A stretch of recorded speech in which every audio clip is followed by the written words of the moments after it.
I'm back and I'm still reading this book. Yo, before I get started, I'm gonna just say this at the beginning. Hit the subscribe button. Just do it real quick. It's free. It's free. Hit the subscribe button. Cool? You done? Alright, bet. Well, we on chapter 9. I don't really have too much to say going into it. It's called Destruction. I was utterly disappointed with chapter 8. It was, don't get me wrong, it's a great, very well written book, but just, man, Will is he's being very open. He's chose to share a lot with us. But I'm just getting into chapter 9. Destruction. The downward spiral had begun. And in this corner came out Halloween 1989 and achieved full crickets in a desperate attempt to salvage something from the mess. We sprinted out onto the road to perform and promote and do anything we could to inject some life into the album, but it was dead on arrival. The winter of 1989 was a progressively abominable shit show. It began with Ready Rock. He had recorded a bunch of songs, none of which ended up making the album.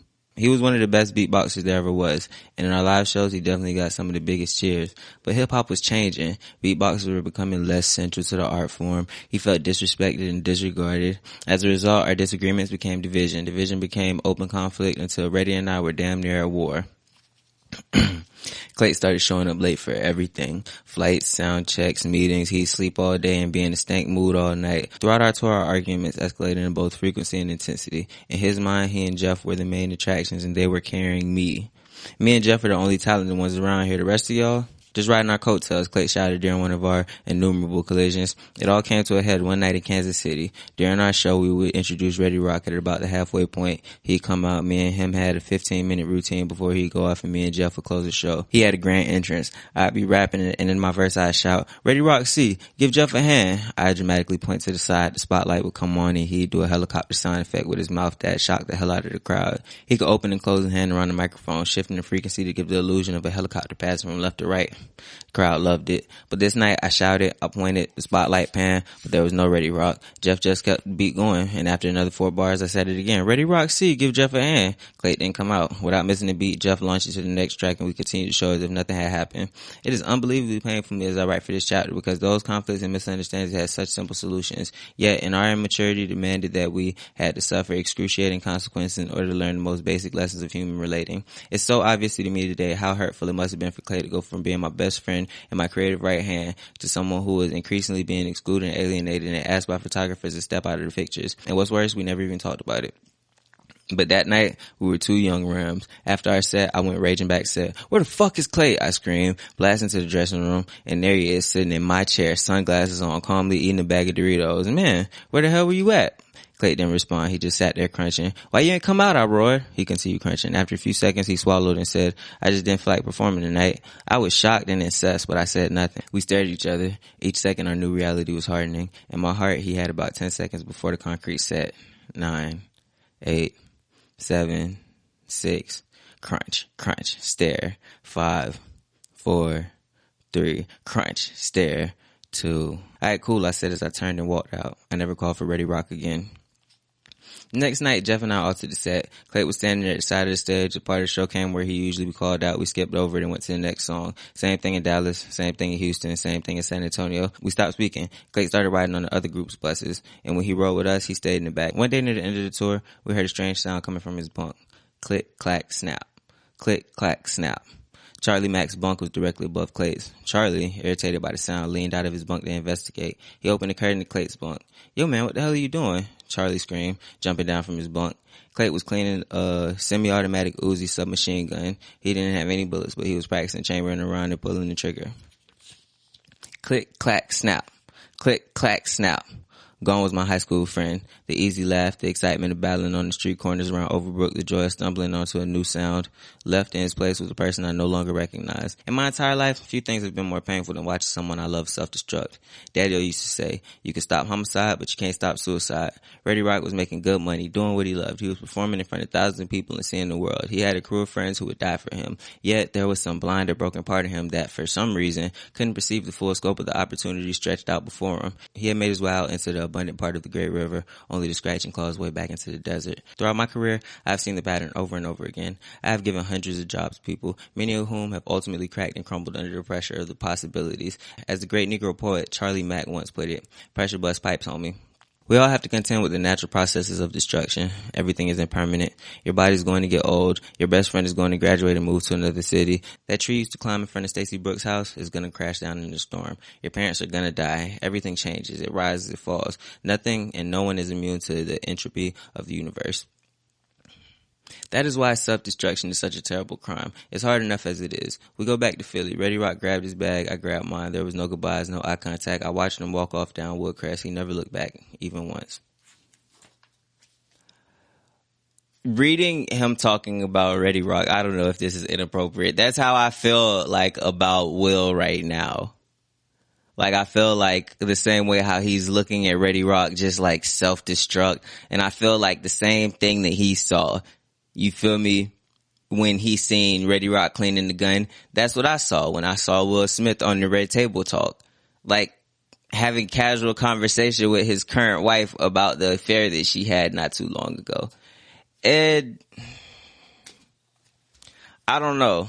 I don't know if that was worth me adding my 2 cents in about, but like that was all I was thinking about the whole time he's describing the situation with Ready Rock, like it been getting progressively worse. It's like similarly to how I felt when I was reading the last chapter, and I'm looking at the situation just get progressively worse and worse and worse, and it's just like I'm projecting everything he's saying about Ready Rock C on the, you feel me, the Fresh Prince.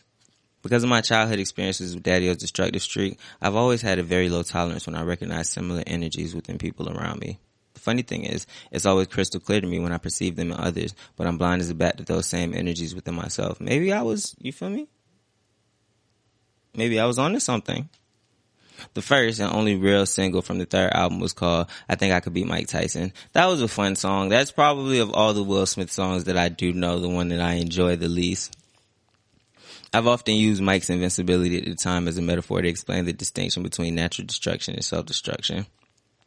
Imagine you were to secure a title fight against Mike Tyson in his prime. Fearful for your life, you hire legendary trainer Freddie Roach. You commit to the perfect diet, the perfect training regimen. You do everything within your power to prepare yourself to face Iron Mike. You step into the ring in impeccable physical and mental condition, and Mike destroys you within 15 seconds. You did everything you could possibly have done and still lost. You're just not as good a fighter as Mike Tyson. That's a bearable loss. This is what I'm calling natural destruction. But if you lollygag during training, didn't really eat right, and let your boy Pookie train you, and then Mike Tyson knocks you out in 15 seconds, now you have to face an unbearable loss. You have to live the rest of your life not knowing what might have happened had you done your best. In the back of your mind forever, you'll know that you didn't only lose to Mike Tyson, you lost to yourself. The fight wasn't you versus Mike, it was you and Mike versus you.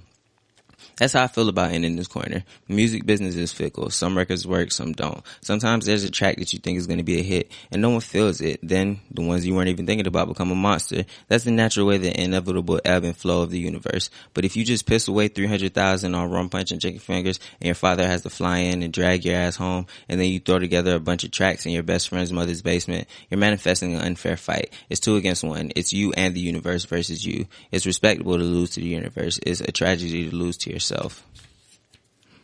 I be feeling, this is also, I said this in earlier chapters, that type of stuff is really what I was most looking forward to in the book. Like those nuggets, those gems, you feel me? And I be like, it's like that's one of those things that you know, but you still kind of need it verbalized to you. And I think that that's the whole purpose of self-help books, because when I be looking into self-help books, I never see anything that's not like common sense, but sometimes you still just need somebody to say it to you so you can like acknowledge it, you feel me? And that's kind of what I was expecting out of this, and that's what I got from that particular passage.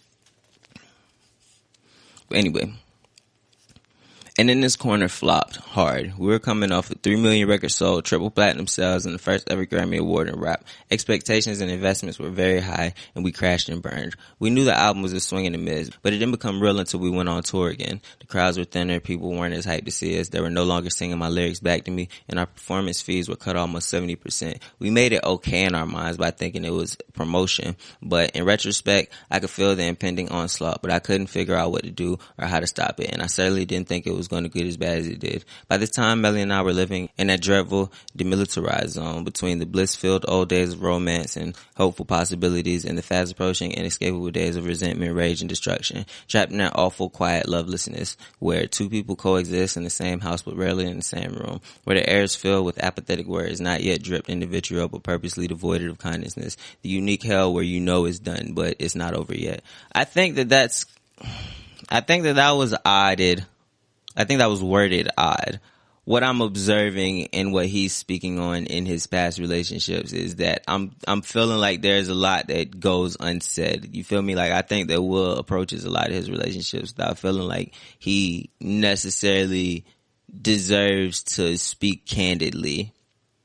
And I think that that's like, I think it's projecting into the book, cause like I feel like those are some of the like thinnest for detail aspects, the specifics to certain aspects of his relationship, even though he like consistently brings them up over and over, he just kind of delves surface level in them. And I can see if maybe he didn't want to kind of go too deep because he is married with a family now, but then it's like the things that he did choose to say is like the exact stuff that I would leave out for that reason. So me and Charlie were spending more and more time in LA. Is he drawing a parallel between him and Charlie and him and Melanie? The second I would land, Tanya would be at the airport with the rental car, keys to the hotel, dinner reservations, whatever I needed. LA girls always seem organized and business-minded. They were always flying, always pursuing some kind of dream or opportunity. There was something about the culture of Los Angeles that bred an upwardly mobile mentality. Tanya never asked me for anything. This was just how she got down. She made me feel at home. We knew each other for almost a year, but we never even kissed. I could faintly sense that Tanya and Los Angeles were about to play some significant role in my survival. I guess I was kind of unconsciously locating the lighthouse and the lifeboat for the storm that was darkening on the horizon. Gigi's words were ringing in my mind. Just remember, lover boy, be nice to everybody you pass on your way up, because you just might have to pass them again on your way down. Becoming famous is about as much fun as the material world has to offer. Being famous is a bit of a mixed bag, but fading famous sucks ass. I did hear, and I can definitely see that one of the worst feelings in the world is being famous and broke. You feel me? And I can imagine, because I've been not famous and broke, and that shit really sucks, and you really want to hide that shit. To be famous and broke, like, I might go into a depression. Like, I really might adapt a hermit lifestyle. I changed my setup. I could read the writing on the walls. Some of it was in my own handwriting. I saw the crowds of silent faces at the end of our sets. I noticed how business calls that once got returned in 2 hours were now taking 2 weeks or didn't get returned at all. And almost algorithmically, my Amex wasn't quite breaking, but it was bending like a motherfucker. And in the middle of all that distortion, the subtle compass within me kept pointing west. Charlie could feel it too. He took it upon himself to push and to dig and to control everything within his power to excavate and manifest a more positive future. Charlie was shameless. He would introduce me to absolutely anybody within shouting distance, even people he didn't know. Little Richard, he bellowed across the Soul Train Awards. Then, excitedly to me, Will, that's Little Richard. He with Diana Ross. Come on, get the picture. Damn, Charlie, they talking. Just leave them alone. I said, wildly embarrassed. You want the picture or you don't want the picture? You got to be seen with people. Then he dragged me over to Little Richard and Diana Ross and basically listed my entire discography for them. I know y'all heard it. He got a Grammy. Y'all like in the Grammy club together. Charlie Mack is bigger than most human beings and certainly bigger than most people's security. So once he decided he wanted something like a picture or a conversation, things tended to gravitate out of his way. LA illuminated the limits of my fame. I was huge in the world of hip-hop, but in Hollywood, I was nobody. At a Lakers game, I was nobody. At the Roxbury, I was extra nobody. When Eddie walked in, he shut it down. It was humbling. It was embarrassing. It was frustrating. So Will got beef with comedians. I remember one night in LA, the DC Go-Go band EU, Experience Unlimited, was playing at the Palladium. They had opened for us in 1988 and 89, and we had developed a friendship with the lead singer, Sugar Bear. And the rest of the group, Spike Lee had just put their song, The Butt, in his movie School Days, and EU was now the hottest group in the country. Charlie and I planned to take a break from the emotional battery of being nobodies in Hollywood and just for a night retreat to the world of music. We headed to the Palladium and rolled up to the backstage entrance. Hordes of groupies and fans all pleading with the bouncers about how their cousin left the ticket, but the will call is closed. The usual crap that makes security guards just look over their heads and ignore them. Charlie does the usual thing, stepping up to the front and speaking for me. Hey man, I'm here with the Fresh Prince. The who? The security guard says, looking past Charlie to me. I always hate these kinds of moments where I have to stand there and try to look recognizable, because now everybody's staring at you to see if you're famous enough to pass the bouncer test. You're out on a limb. And when you just flop the album, it's a thin and rickety branch. Fresh Prince, man. The Fresh Prince. You know Jazzy Jeff and them. Charlie clarified. The bouncer looked at me with the universal glare that signifies I'm foraging through my visual Rolodex, and nope, you're not in here. If y'all ain't got tickets, y'all gonna need to move to the back. Just then, the door opens and Sugar Bear from EU sticks his head out and looks around. I made a rookie error. I overcommitted. But when I saw a familiar face, he felt like one of those round life preservers being thrown to me as I was drowning in a deepening sea of insignificance and irrelevance. Before I could stop myself, I blurted out, "Hey, Sugar Bear!" Sugar Bear looks right at me. There's a moment of recognition. I point at the security guard as if to say, "Yo, man, tell this dude to move and let us in." Sugar Bear pauses and looks at the security guard, suddenly shakes his head. He scans the crowd to see if the person he was really looking for is out there. They're not. He turns and goes back inside. I turned and gracefully made the ex-famous person's walk of shame. Inside, I was raging, but as is my habitual emotional way, on the outside, I was totally calm. I didn't know where I was going, but block after block, I just walked. Charlie said nothing but kept step right behind me. We walked for miles in silence. What the hell was happening? Since we came off tour, Jeff retreated to his mom's basement. His reaction to the looming winter of our careers was to hibernate. He had turned down the chance to do a show in Africa and a tour in Australia. I was pissed that he was hiding. It seems like cowardice on his part, and it activated my most violent trigger. I've been fighting my entire life to not be a coward. I believed that we needed to go head to head with the obstacles that we're building against us, but I couldn't do it without him. I felt like he'd betrayed me. JL was complaining about me and Charlie being in LA so much. "Y'all are wasting your time. You need to come home so we could get back in the studio writing and recording," JL said. Melanie and I are barely speaking, and here I was in the empty streets of Hollywood on a Thursday night, anonymous and adrift. Charlie Mack was like an old-time boxing trainer whose fighter had just gotten his whole ass handed to him in the previous round. If it weren't on Hollywood Boulevard, he definitely would have been pouring ice water down my shorts. I was hurt bad, but I knew I had another round in me. We approached the crosswalk, the red hand beckoning directly to me. Halt, stop, breathe, think. My rage settled. Contemplation turned into passion, then a decision. "That will never happen again," I said. "I promise you that." Charlie didn't open his mouth. He just nodded his head. He knew something profound was happening inside of me, and he was down for whatever. The light changed, and we walked on. I feel like I should add something to that, just cause I had a lot of thoughts when I was reading that just about Will Smith as a person, but it's difficult for me to really qualify it in a way that I could verbalize. It's weird to be taken to a place where Will Smith isn't a household name.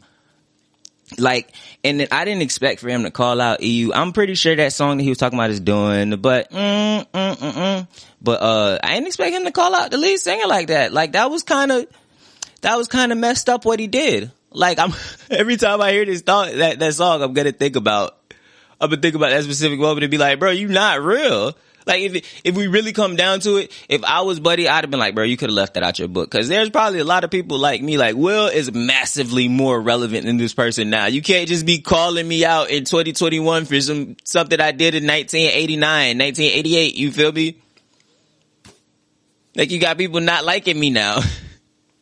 I didn't pay my taxes. It's not like I forgot. It was more like, I just didn't pay my taxes. In January 1990, Uncle Sam decided that I'd had enough fun and he wanted his. I owed the IRS taxes around $3 million of income. I think somewhere above $1 million. Uncle Sam shifts from ordinary to irritable, and everything north of about 2.3 million makes him aggressive and cantankerous. So, as was my general approach to problem solving during the period of my life, I dumped it on JL. "Wait, you didn't pay any taxes?" he said. He was on the phone, but I could tell that he sat down. To this day, JL is the most frugal, sensible, and fiscally responsible person I've ever met. He doesn't spend any money on anything ever. No fancy cars, no jewelry, no trips, no jacuzzi in his bedroom, nor his bathroom. While Jeff and I were spending our spoils wildly, JL never moved from his childhood bedroom. He was taking this very phone call in his mother's kitchen. "Nah, nothing," I said. "Like, nothing? Yeah, no, I mean, yeah, nah. Y'all are stupid as shit," JL said. "Y'all understand this is a big problem, right?" I didn't notice the moment, but JL kept saying y'all, denoting a plurality of stupidity. I would later discover that Jeff hadn't paid his taxes either. And to make matters worse, JL had been lax on billing us for his commission. So not only had we spent all of our money, we had spent JL cut too. We were all broke. JL hired a tax attorney for me and Jeff. He paid his taxes, scheduled a meeting, showed them the notices from the IRS. He also engaged an accounting firm, Gelflin, Renner, and Feldman, to oversee our hypothetical future earnings. First went all the cars, then my motorcycles. Stereo systems are very expensive when they go in. They're worth damn near nothing when they come out. Then the excruciating decision was made. IRS, attorney, and accountants unanimously agreed I would have to sell the Lower Merion house, pool table included. I was rich and famous minus the rich and minus the famous. I was worse than broke. I was in the hole. The walls were tumbling down. I had enjoyed Sodom and Gomorrah way more than I was enjoying Jericho. This is funny to hear about. You hear about every single person who like really start getting cash, having issues paying their taxes. I don't know why I put this past Will Smith. Like, I have no idea why, but it's just, you gotta understand, he's been an adult and famous for my entire life. So it's just something enjoyable about seeing him like be a nuance, be naive. You feel me? Like I feel like I'm getting behind the scenes. I mean, I guess that's what a biography is. Anyway, there's a strange thing that happens when someone falls. Your demise somehow proves to everyone that you've ever disagreed with that they were right and you were wrong. They develop a smugness and seem to get a brutal enjoyment out of the fact that God is finally punishing you. People tend to have a schizophrenic relationship with winners. If you're down too long, you become an underdog and they feel impelled to root for you. But if you're ever unfortunate enough to be up too long, you better get a helmet. One night in the middle of what will become the final racks of 8-ball ever played on my first pool table on Marion Road, Melanie came downstairs. She was looking fine as hell, wearing a royal blue mini skirt, and matching leather jacket. She had on 3-inch heels. She never rocked heels. Big bamboo earrings I bought her that she'd never worn before. Her makeup was perfect, no glasses and eyeliner. Her cleavage would certainly not have been approved of in her aunt's house.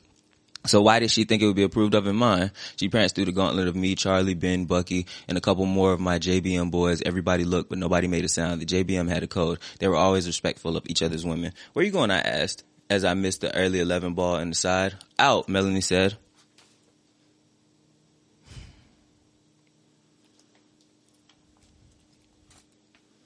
All I could think was, why the fuck is she doing this right now? Is she really going to challenge me in a room full of Philly's hardest gangsters and killers? In the middle of the IRS season on my shit, wearing clothes that I paid for? Making me miss an easy-ass 11 ball on the side? Bzzz. Yes! Yes, bro. Bzzz. Like, I can...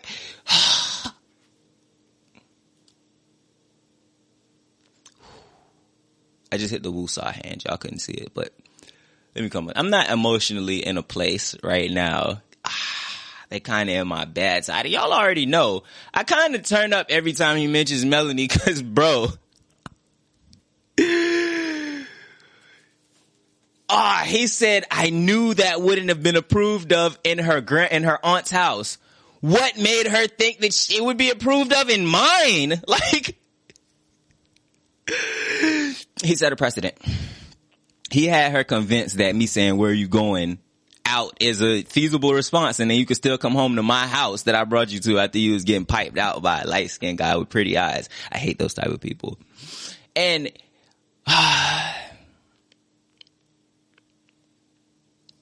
let me just get back to the book. I'm gonna wait. I'm gonna let it get a little bit further. Before I go to slander and Will. But he's still on my bad side from chapter 8. Like, chapter 8 is one of those chapters of a book that I'm just gonna always remember. That chapter stood out to me specifically. Where's out? I said, as Charlie lined up the next shot, about to take $100 that I didn't have. I don't know. She shrugged. Out. I think you're not going out, I said, drawing a line in the sand and trying to save face. You should go ahead and go back upstairs. Whatever, Willis, she said as she moved towards the door. If you walk out the door, I promise you it's going to be a bad look. We stared at each other. Each second, our new reality was hardening. In my heart, she had 10 seconds to go back upstairs before the concrete set. 9, 8, 7, 6. Charlie sunk a high ball in the side. 5, 4, 3. Eyeliner, cleavage, bamboo hoops, 2. I'll see you later, Willard. Melanie walked out. I like how they parallel that to his situation with Charlie. Why did his situation with Charlie was probably equally bad. Like, but man, this thing was, I wouldn't have had expectations of Charlie to behave differently. If you my old lady and you in my crib, you can't be disrespecting me like this. Will just got too used to letting people come in his house and disrespect. Listen to me real quick, level with me. I'm in my house right now. Like, the house that I'm in right now, it belongs to Marlon. You feel me? And I try my best to not get too mine. You feel me? That being said, if you live here, particularly for free, but if you live here and I be like, yo, I don't want you to go out like how you're going out, even though you're a whole adult who can make your own decisions. And you be like, goodbye, Willard, which I know that's my name, but don't call me Willard, bro. But if you hit me with that, I assure you you're coming back home to change the locks. And if you manage to somehow still get inside, I'm calling the police on you like, bro, he drew the most timid line in the sand. And he handled it like a G2. Like, he handled it like a G2. Like, nah, I don't think you're going out. You should probably head back upstairs. Like I thought his nuts had dropped. Similarly to how he was early. Like, he's getting a little edge to him, you can see. Earlier, he was like, yo, if you can't wear that in your aunt's house, what make you think you can wear it in mine? You feel me? Now he like, no, I think you should just head back upstairs. But yo, she's not going for none of that. Like, the average guy who's with a woman who respects him is going for that. They're like, I'm not gonna play games with this man right now. Like, that's what out of respect, you feel me? But Will, it's just like, nigga, I will punch you in your face. Get out of here. In front of Philly's hardest gangsters and killers. In front of Philly's hardest gangsters and killers. She was just like, all right, Willard, I'm gonna holla at you. This wasn't cause he flopped, by the way. This probably, I don't know if, well, I haven't read Forrest, or it might be, but, Forrest, what I see so far, this isn't a result of the fact that he flopped or the fact that he don't have money like that no more. She never respected him like that. Like, she legitimately never respected this man. And that's why when he was on the road, she felt the need to get her some pipe, you feel me, delivered. You feel me? That's why after the first breakup, she just went back to the same pipe. I think that's what kills me. If there was like just some random guy, it's like, all right, you're a single woman now. We broke up because of a mistake that you made. I went on about my life. You feel me? I can't really trip about that. But you went back to the same dude. You're his shorty now. You belong to him. And if you're not with him, then you for the streets, right? Am I tripping and thinking that that's how that would go? Maybe I'm tripping. An hour later, I was in the house alone. Melanie and I were no longer in that loveless, demilitarized zone. The bliss-filled old days were finally giving way to the days of resentment, rage, and destruction. Melanie's taxi pulled up around 2 a.m. I was waiting for her out front. I had collected everything I'd ever bought for her: clothes, shoes, bags, anything that would burn. I had drenched everything in lighter fluid. Our eyes met. I struck the match. Whoosh. It's so fucking lit.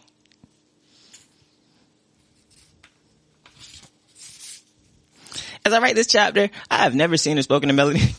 Yes, bro!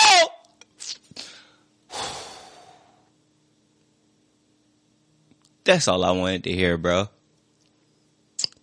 That's all I wanted to hear. I'm gonna finish reading. I just want to say this now, though. You see that? You said that genuine moment of adulation that just jumped out of me because of this woman who I didn't know existed before I picked this book up. Just read about some parts of their relationship. I was 28 years old before I ever knew Melanie existed.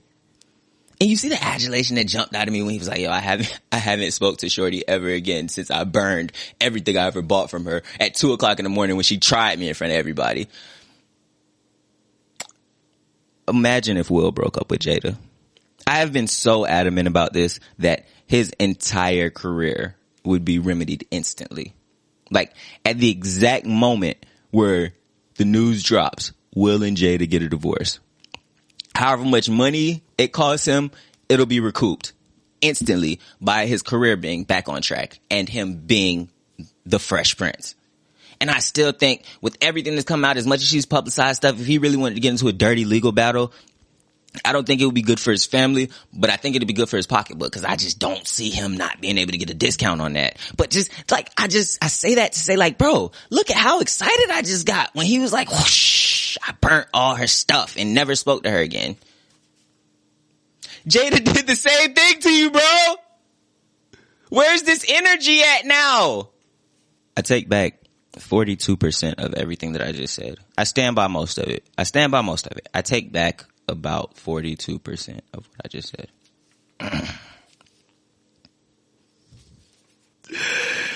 Oh, this man's nasty, dog. This is nasty work, bro. I've reached out on multiple occasions over the years with no response. And she was the victim of one of the lowest points in my life. Yes, we were young. Yes, we hurt each other, but she did not deserve how I treated her. She did not deserve how it ended.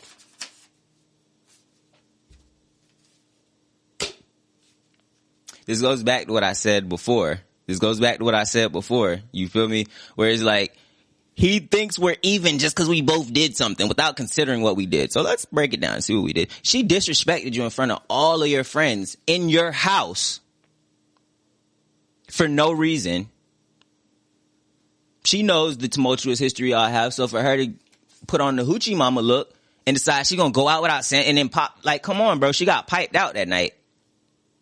And if she didn't get piped out that night, here's the catch. Here's the catch. It doesn't matter if she didn't get piped out that night. If she's going to make you live the exact same experience that you would have lived if she got piped out. I think that's something that women don't understand when they be doing certain things and be like, oh, well, I didn't blah, blah, blah, blah. If I have to exist in the exact same fashion that I would if you had done that thing, then the fact that you didn't do it only is disrespectful now. So if she didn't get piped out, she disrespected this man. She double disrespect. She disrespected him to disrespect him again if you feel me? It doesn't matter. Because if she went out and got some pipe, she would have left the house in front of him, disrespecting him like how she did and came back at 2:00 in the morning exactly how she, like his life experience doesn't change whether or not she got pipe or not. So she got pipe. She went out and got piped out. You didn't attack her. You didn't do nothing. You burnt a bunch of shit that you paid for. Is that the same? Like, I'm not going to sit here and say, oh, I don't understand how that may be traumatic for somebody. That wasn't childish. That wasn't, was it the same though? Did she not deserve that?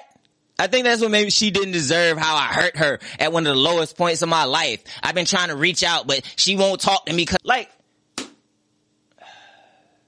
I be getting triggered.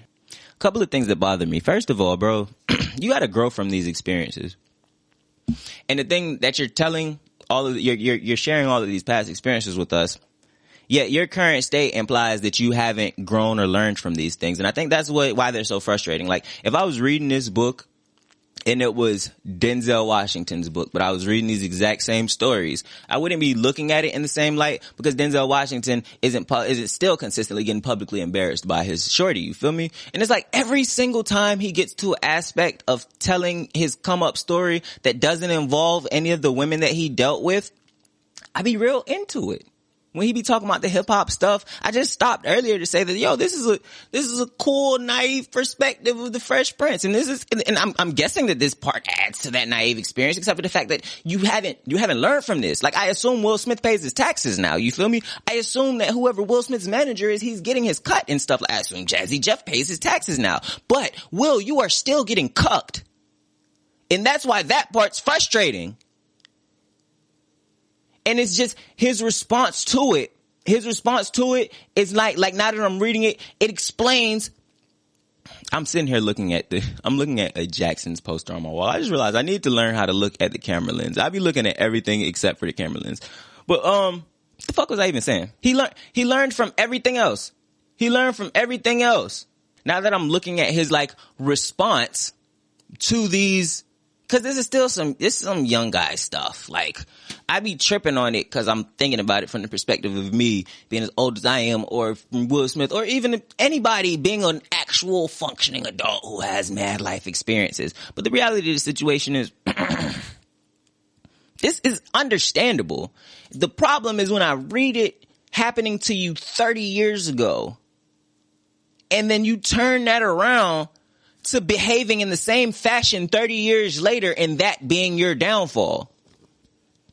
That's why I get so frustrated when he starts talking about his relationship with Melanie in a way that I don't get frustrated at his other like childish antics. Not to mention when this book came out, you didn't need to defend yourself against not paying taxes. Like, I genuinely feel like he tried to take the high road with this book. I think this book was almost done, And he decided to throw in mad extra stuff at the end in order to quote unquote defend himself from his public reputation. Like it's just, that's just the only thing that makes sense to me, because I would hope that he didn't just willfully throw all this stuff in like how he did. But I think he's done a poor job of defending himself. I think he has done a poor job of defending his public reputation with this particular book, which is very well written and it's so enjoyable. It's just aspects of it are so frustrating to see mirrored in his life still today. I had to stop and point it out when he did this exact, because you'll never see, none of these women are going to do this thing. I did you wrong, you did me slightly less wrong, but I'm going to take all the blame for that. You did me slightly more wrong, or we both did each other wrong, so you deserve that. Like, no. As a man, if you do something wrong, you can die, it don't matter. And by something wrong, you can mean something bad is, I hate her, or worse than that. I was even disagreeing with her. Burning your own stuff would probably fall into that category. You could die, bro. You could die. And it won't matter to them. No accountability will be taken. Your life does not matter anymore. The second they dictate that you've done something that they slightly disagree with. So for you to sit here and have such a for you to be so lenient with where the blame goes, it explains why every other thing I'm reading in this book that you've done wrong, I can see that you've grown up to be better. Except for that. Because you don't understand it. You're so busy trying to make sure that everything is fair. No. Life isn't fair like that, bro. That is not the case. Imagine you got two sports teams playing, and you're like, oh, it's not fair unless you let them not you, or like if the game doesn't end with a top score where they're fair. Like, no, different people bring different things to the table. Now, your job may or may not be in competition, but you don't treat it like I'm just walk out the damn board out, disrespecting everybody, and I'm not saying no, you dip like that. Which I don't know if it's in the reading because your attitude head for that, but that's where all my stuff, it needs to change, you feel me? Man, this man was determined to trigger me. But that's what's so frustrating. Everything else that I'm saying in here, I'm not thinking these are still problems with Will Smith. But when he starts talking about these shorties, I'm just like, Charlie Mack was in love with Mimi Brown, one of the most iconic DJs in Philadelphia history. She was the seductive, sultry voice of our childhood imaginings, and seeing her in person did not disappoint. Charlie missed no opportunity to get me to the station. I kept finding myself doing interviews at WDAS-FM on Mimi's show. It was like Charlie was now my publicist. He had one contact in the music industry, Mimi Brown. This is my third interview with Mimi in the span of 2 weeks. She had launched a show called Rap Digest. I was running out of things to talk about, but Charlie felt we weren't quite hitting the critical points we needed. Mimi, oh my God, I'm telling you, the people just love hearing y'all talk. Y'all lighting them phones up. We gotta keep doing this, Charlie gushed romantically. I don't know if Charlie is supposed to be functioning as the comic relief right now, but I'm relieved that he's being so comedic. BB had been an early supporter and advocate for DJ Jazzy Jeff and the Fresh Prince. She was one of the first ever to play our records, and she was one of the Philly pioneers pushing hip-hop on the daytime radio. And she loved the hometown boy. It was always the same with Mimi. Whether we were hot or cold, big record or no record, she wanted her studio to feel like home. We were always welcome. It was a win-win-win. Mimi got a great interview. I felt respected and appreciated, and Charlie got to shoot a shot. The studio was cozy, little soundproof room with glass on two sides. People within the station could walk by and look in on the interviews and talent who showed up. Mimi and I were always particularly appealing attraction. We laughed and joked a lot. We played an interesting mix of hip-hop and R&B that was revolutionary at the time. It felt like a live show as we interacted with the staffers behind the glass. One afternoon, I started rapping live, which doesn't sound like much today, but I promise you it was a jaw-dropping back then. This is one of the first times that it ever happened in Philly radio. You have to understand, this was a time when many radio stations' promotional taglines were all music, no rap. Behind the glass, the crowd grew and started going crazy. Some because they realized they were witnessing the birth of a new era, and others because they probably thought they were witnessing the death of Mimi Brown's career. As I played and performed to the glass, I stopped in my tracks and realized I'm face to face, eye to eye with Dana Goodman. He had heard me on the radio and decided to show up. If the motherfucker you looking for is Will, he's in the house. You're welcome to come in and kill him now. Dana stares emotionless and whispers into the ear to do with him. The dude nods and moves towards the door of the studio. I keep performing, my eyes steady on Dana. I was trying to signal Charlie, but he's staring at Mimi. The door opens. The man enters the booth and stands beside Charlie. Charlie's ghetto radar is once again on point. Charlie slides almost imperceptibly into striking distance. He's no longer looking at Mimi. I finish rapping. The crowd applauds. Mimi and I sit down to continue our interview. You need to thank Dana Goodman, the man yells out. Yo, my man, they're live on the radio. Cool out, Charlie whispers. You need to thank Dana Goodman, the man yells out louder. Homie, we could do whatever you want to do outside, but you're going to be quiet in here, Charlie said more forcefully. The dude put his palm on Charlie's chest to shove him away. Tell your man to thank Dana before his lips could finish the first O of Goodman. Charlie cracked him with a straight right hand, dead on the button. Dude's head explodes like a watermelon. It was as if Charlie had shot his fist out of cannon. The guy crashed into the metal rack holding the 8-track cassettes, scattering them all over the room. Dude was down and out. Charlie grabs me and Mimi and runs us towards the back parking lot. Charlie, Dana's out there, I shout. Just keep going, Charlie says. We exit into the back parking lot as the station security grabs Mimi. Charlie throws me into the car and we're out. That was a great story. That was a great story. That was woo! This is what I mean. Like, when he's not talking about these shorties, bro, like, I be really into it. Like, I be so into everything. It's so well written and the drama of the moment rising. Like as the door, when he said the door to the studio opened, like, I don't know if y'all could, like, my heart beating fast at that point. And I'm like, oh man, Charlie not paying attention. Charlie over here simping for Mimi. You feel me? And then when he was like, oh, Charlie's Ghetto Radar, you feel me, came on, I'm like, okay, yes. Like, you feel me? Like, that's where the sound effect in the background changed, you feel me, to the superhero music, you feel me? Like, oh, voice just cracked. To the superhero music, you feel me? Like, dun, dun, dun, dun. And then, oh my God, as this man starts yelling, I'm like, yo, chill out. And at this point, I'm over the nervous part because I'm like, yo, chill out. Charlie really will handle you right now. And then when he's sitting there hollering, you need to thank Dana Goodman. I'm like, bro. And then when it got to the point where he was like, you need to thank Dana and then it stopped right there. Before I even read the next sentence, I knew what happened. I knew Charlie cracked him because Charlie don't play. That's Will that's playing these games. I'm gonna keep performing this, which is cool. You're the guy. You're supposed to be that way, Will. But Charlie wasn't going. Same way with your pops. I was like, bro, I knew your pops wasn't going. Oh, man. That's comedy. That is comedy. I had never been in a jail cell before. It was way too small and there was way too many of us in there. Frankly, I felt like we all deserved better. What did he go to jail for? He didn't even hit. What did he go to jail for? I mean, I guess if it was either Charlie by itself or you and Charlie, I'm taking me and Charlie, but that's not okay for you to storm a private recording booth and start yelling. Like, the trespassing and what I think I would argue assault if I was his lawyer, at least. Like, bro, you were clearly trying to intimidate me. And you're recorded doing it. What am I? Let me finish. I'm sitting there arguing. Let me finish reading. Maybe they'll explain to me why this man's in jail. Apparently there's an arcane law in Pennsylvania, the mastered slave clause, that states if one person commits a crime under the control of a direct influence of the master, then the master is legally liable for the actions of the submissive/slave party. The man's legal team argued that because my dominant relationship with Charlie, I was culpable for his actions. Charlie was never even arrested. Even though it was he who had broken the man's left eye socket and irreparably damaged his cornea, clearly the man's legal team thought I was a deep pocket and logically reasoned that I was a bigger financial target than Charlie. The joke was on them. I didn't have a dime in my name, but as I sat in the jail cell facing aggravated assault, criminal conspiracy, Editor Marlin, Google if Will Smith ever did actually get arrested for these things in the 80s or early 90s.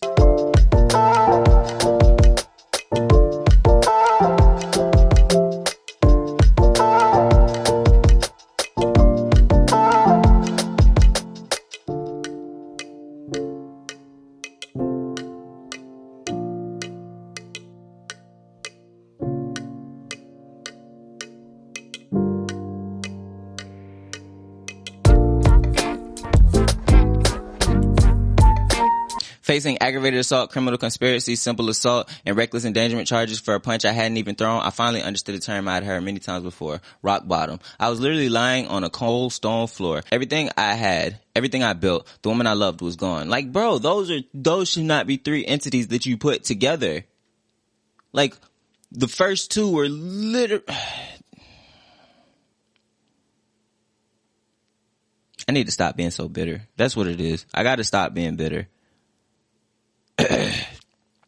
I was broken, and as I lay there in the fetal position trying to figure out how the fuck did I get here, I made the horrific error of clinging to the universal rock bottom axiom of hope. Well, I guess it can't get any worse than this. Hopefully none of you will ever need this information, but if you can at all avoid it, do not get arrested on a Friday. Oh yeah, that's the worst.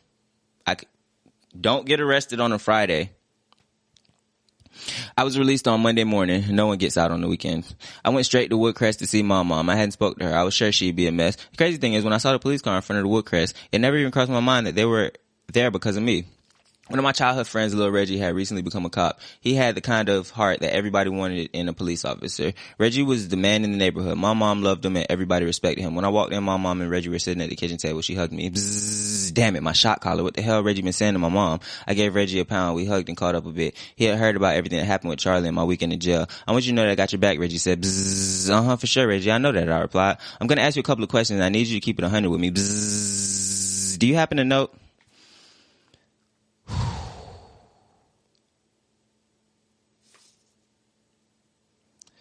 I think his friend is going to try to get him to snitch on all the gangsters and killers that he hangs out with. And I will be so heartbroken if he does. Please, man, just stay solid in this one moment. You already folded with the police earlier, but that was before you had frustrated me in the way that you did now. You can redeem that and not take it too far in this moment. I have my feelings on...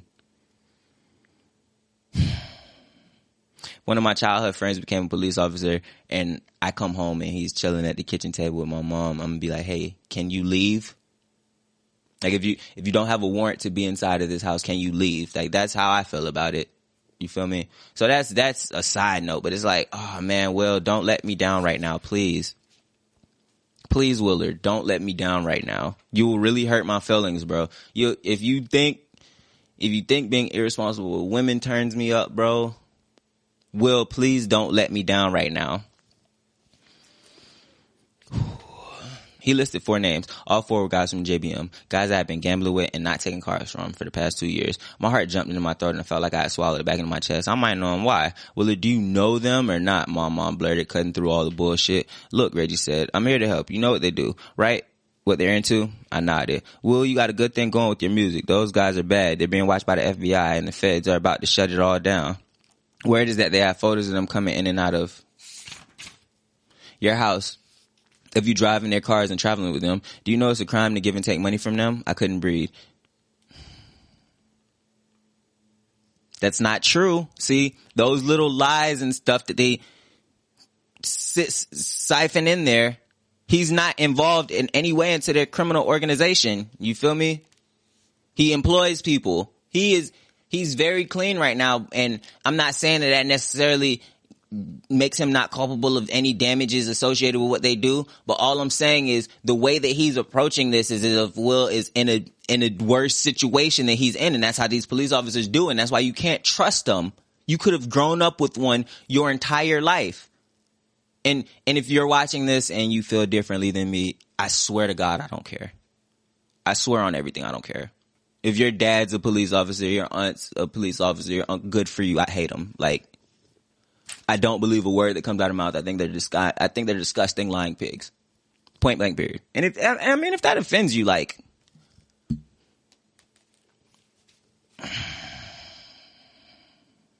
it really doesn't look good, Reggie said. Really was italicized. You need to get away from them right now. The FBI is coming with the thunder, and sending a big rap star to prison would just be the cherry on top. My mom's face was stone. Why are you having this conversation with my mom before you talk to me about this? Cause like he's really trying to put Will in a position. He's trying to make him feel stuck so he has to do his job. Oh, the FBI are after them and all that stuff. Okay, cool. Then go get them. What are you asking me questions for? If I like the fact that you even asked me, oh, you know what they're into, right? No. What are you talking about? We be playing pool. I mean, I guess we gamble sometimes. I don't think that's illegal on private property. And if it is, then you go to court about that. You don't sit there and be like, yeah, I know what these guys are involved in. Because no matter how close of friends you are, when it comes down to it, he's going to, what you say can and be used against you in a court of law. Like people act like you got to go through some transformative phase to become a police officer. Like it's not that hard. You're just a guy now with a badge.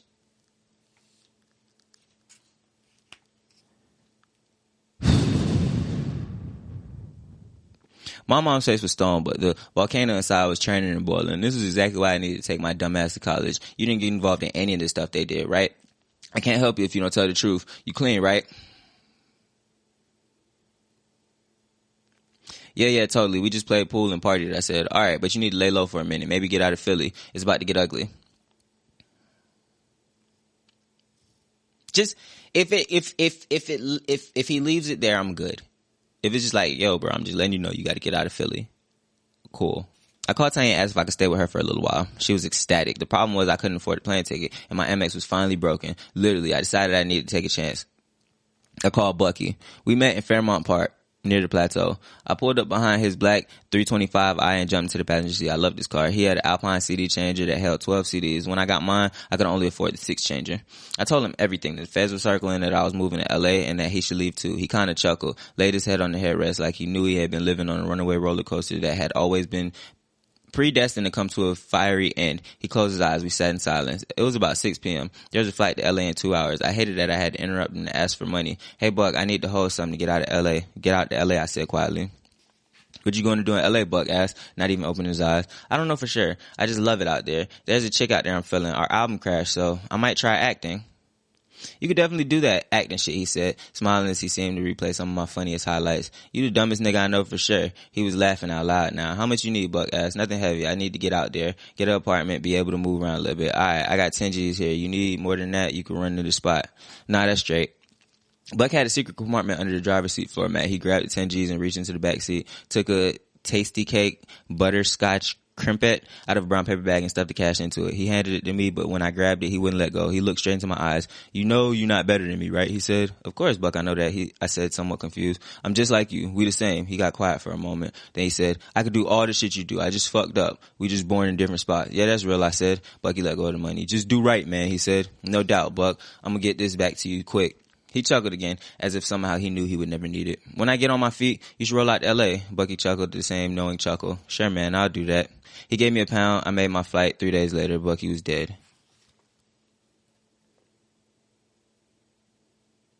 Oh, man, I wasn't expecting that one. That hurt. Damn. I don't know. Was that supposed to affect me emotionally in the way that it did?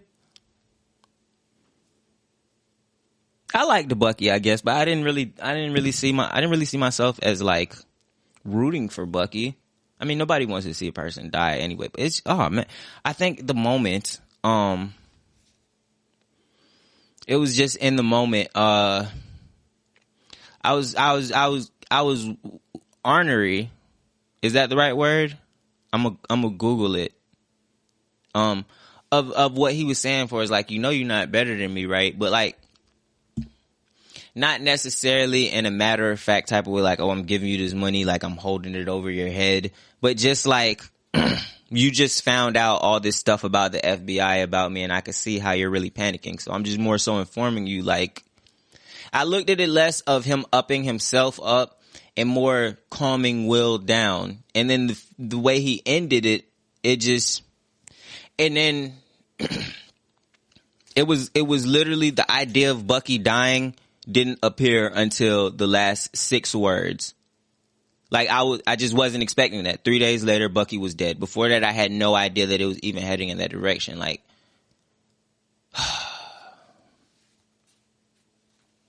he tugging at my little heartstrings. This is chapter 10. It's called Alchemy. Tanya had secured this apartment in Mariana Del Rey. She knew somebody who knew somebody, and it was only $1,300 a month. I didn't really care. There were $7,700 left in Bucky's brown paper bag. He had been shot in the head in front of his house. It was a setup. Reggie explained this was the classic playbook. When the feds close in, everybody turns on each other. I didn't leave the apartment for weeks. Part fear, part exhaustion. I was in shock. My entire life had collapsed. I guess my depression and debilitated state elicited a divine act of mercy from Tanya. We never really talked about it, but we both knew she was my woman now. And she set up the harrowing task of breathing my spirit back to life. We spent every moment together. Tanya coddled, comforted, and cared for me. She cried with me and helped me more. We would talk for hours. I met her mother and her grandmother. She didn't cook, but she could order the hell out of takeout. We fell in love. I could have hidden in that apartment with her forever, but then after a few weeks, as if some cosmic egg timer had sounded at a frequency just beyond my hearing but well within her sonic range, this phase was over. Tanya shifted gears like a drunk trucker crossing the Texas panhandle. Okay, she said, that's enough. It's time to get back to life. What I said as the cold water of reality flooded over our Mariana Del Rey love nest. You got to do something, she said. You took a break. That's good. You needed it. But the brown paper bag is almost empty. What you going to do? What do you mean? What am I going to do? I said, getting agitated. What part of what are you going to do is hard for you to understand, Tanya replied, with equal and opposite agitation. You have to get out. Get out and do what? Go where? I shouted. I don't fucking know, she clapped back. But whatever it is, you ain't gonna find it in this kitchen. Just go. I don't know. Go back to Arsenio. The Arsenio Hall show was the biggest talk show in America at the time. Everybody who was anybody appeared on Arsenio. He was like the Panama Canal of celebrity. All roads to public success ran through the Arsenio Hall show. Charlie had been dragging me there for months. We got to stay where it's happening, he said. Arsenio and I had become kind of halfway friends during the height of me and Jeff's Grammy run. We had appeared on the show, and Arsenio had taken a liking to me. Go to Arsenio and do what? I yelled. Go to Arsenio and do what? I yelled. Arsenio likes you. Just go to the show and hang out. Meet people. You sound crazy as shit, I said. So what, you want me to go to the Arsenio Hall show and stand around like a dickhead so I might meet somebody? Yes, exactly. So you might meet somebody. I'm not doing this with you. That's dumb. I'm not in the mood for this shit. I just gave it to y'all with this performance of me reading this argument. And the camera didn't pick it up. Where am I gonna go at?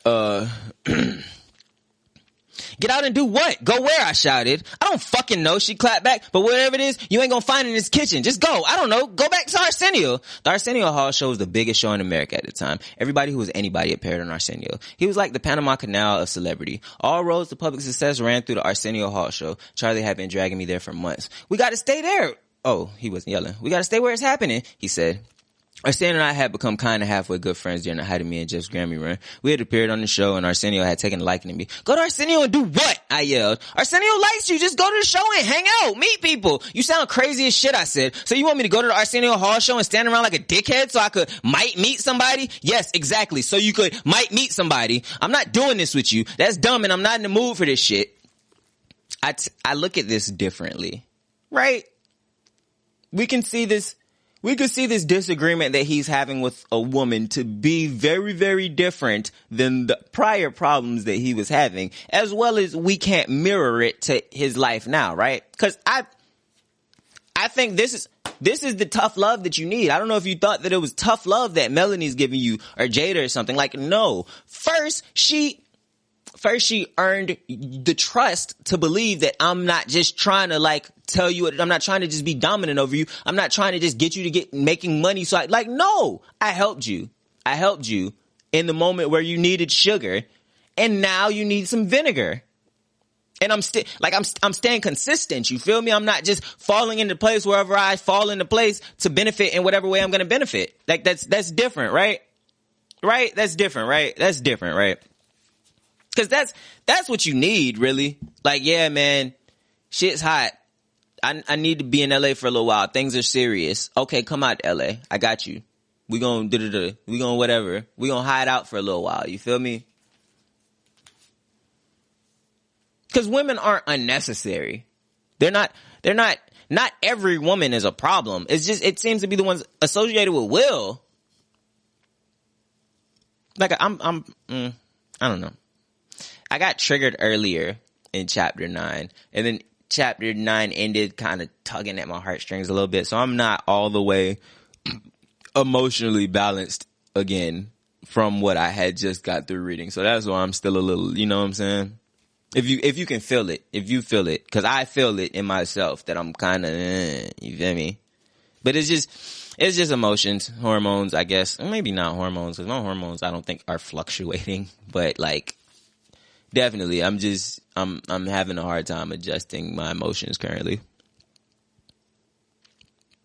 I arrived at the Arsenio Hall show at about 4:30 p.m. 5 o'clock was the show time. The half hour before that was prime mingle time. Charlie Mack was in his world. Yo, man, Eddie here tonight. I'm gonna go grab him. I love Charlie Mack. Eddie Murphy was appearing on the show that night. He knew who I was. He kept calling me Young Prince. Arsenio was a lightning rod for magical moments. Many people will argue that Bill Clinton playing the sax on the show solidified his presidential victory. Michael Jackson, Mariah Carey, Miles Davis, Madonna, Magic Johnson even appeared on Arsenio 24 hours after his HIV announcement. This was a big show. This is a big show. I bet he don't say nothing about Arsenio being trifling like how he did with the lead singer of EU. As I stood backstage, I felt the electrical currents of possibility pulsing and receding. It was like a lush forest with ripe fruit on every tree. The show was a flashpoint, a nexus, a cosmic garden opportunity that Arsenio knowingly and purposely cultivated. If Tanya had just said that, I wouldn't have been a dickhead. You were a dickhead though, and she essentially said that. Like, if y'all weren't yelling at each other, that's damn near word for word out of her mouth. Like, she was basically like, yo, take Charlie to the Arsenio Hall show and get back on. Like, that is... That is exactly what she said, bro. Charlie and I went almost every day for months. His routine was that he would accost famous strangers and drag them against their will to come meet me. I met everybody. Politicians, actors, musicians, athletes, executives. I need a Charlie Mack on my side. Like, I think everybody who's trying to get into entertainment, they need that one friend next to them that's an extrovert that's not trying to get into entertainment. Benny Medina was an A&R exec at Warner Bros. Records. I didn't know who he was, but apparently Charlie thought he was important enough to be accosted and dragged. Benny had worked under Barry Gordon at Motown. At Warner Brothers, he now oversaw some of their biggest hip-hop acts, including Queen Latifah, De La Soul, and Big Daddy Kane. He was about 5'7", stocky build, brown skin, curly hair, rocking hot gear. You could tell he thought he was fly. He knew how to work a room. He was an unapologetic, straight down the middle mover and shaker. Benny could smile when it was time to smile, which was most of the time, but he could get really gully if somebody impeded the movement or desires of one of his artists. Hey, this is Benny Medina. Benny, this is Fresh Prince. You know that though, Charlie Mack said. Benny knew all about my music. We talked for a bit about hip hop and the impact the technology was having on the music industry and the future of video on demand, and then out of nowhere he asked, do you know how to act? Act? You mean to perform actions in order to elicit joy and passion from those around me? You mean to warp my perception of myself as a means to hide myself? You mean to believe deeply in stories that don't exist, that never existed, that could never exist? You mean to play the role of what everyone around me wants me to be rather than who I actually am? As a general rule, if someone asks me if I could do something, the answer is always yes. I like his little callbacks. That was the callback to when Jazz asked him and Charlie Mack to cut the cast off. He's done it a few times, and every single time it's just like, it's just far enough removed to where I realize it's a callback to earlier in the book, but at the same time relevant enough to where I'm like, hey, that's neat. Yeah, definitely, for sure. I could definitely act. Yes, sir. I said, employing too many words. Yes. I figured you could, Benny said. I could see it in your music videos. I might have something to talk to you about. Let's keep it in touch. I didn't think anything of it. In Philly, we always clown dudes like this. Being Hollywood is like the worst thing you could be. It's the definition of insincerity. Moments like that happen all the time in LA. I moved on and forgot about it. Yet, that quick 3-minute Hollywood chat would turn out to be one of the most important conversations of my life. I think there's a very thin line between acting and performing music. Like I mentioned prior, I used to make music. I don't rock a couple shows and stuff like that, and even like you feel it, like, cause this only happened to me one time, but like where you be real down and then you still have to go out there and perform because I want to be a fucking rapper. You feel me? So then you go out and you,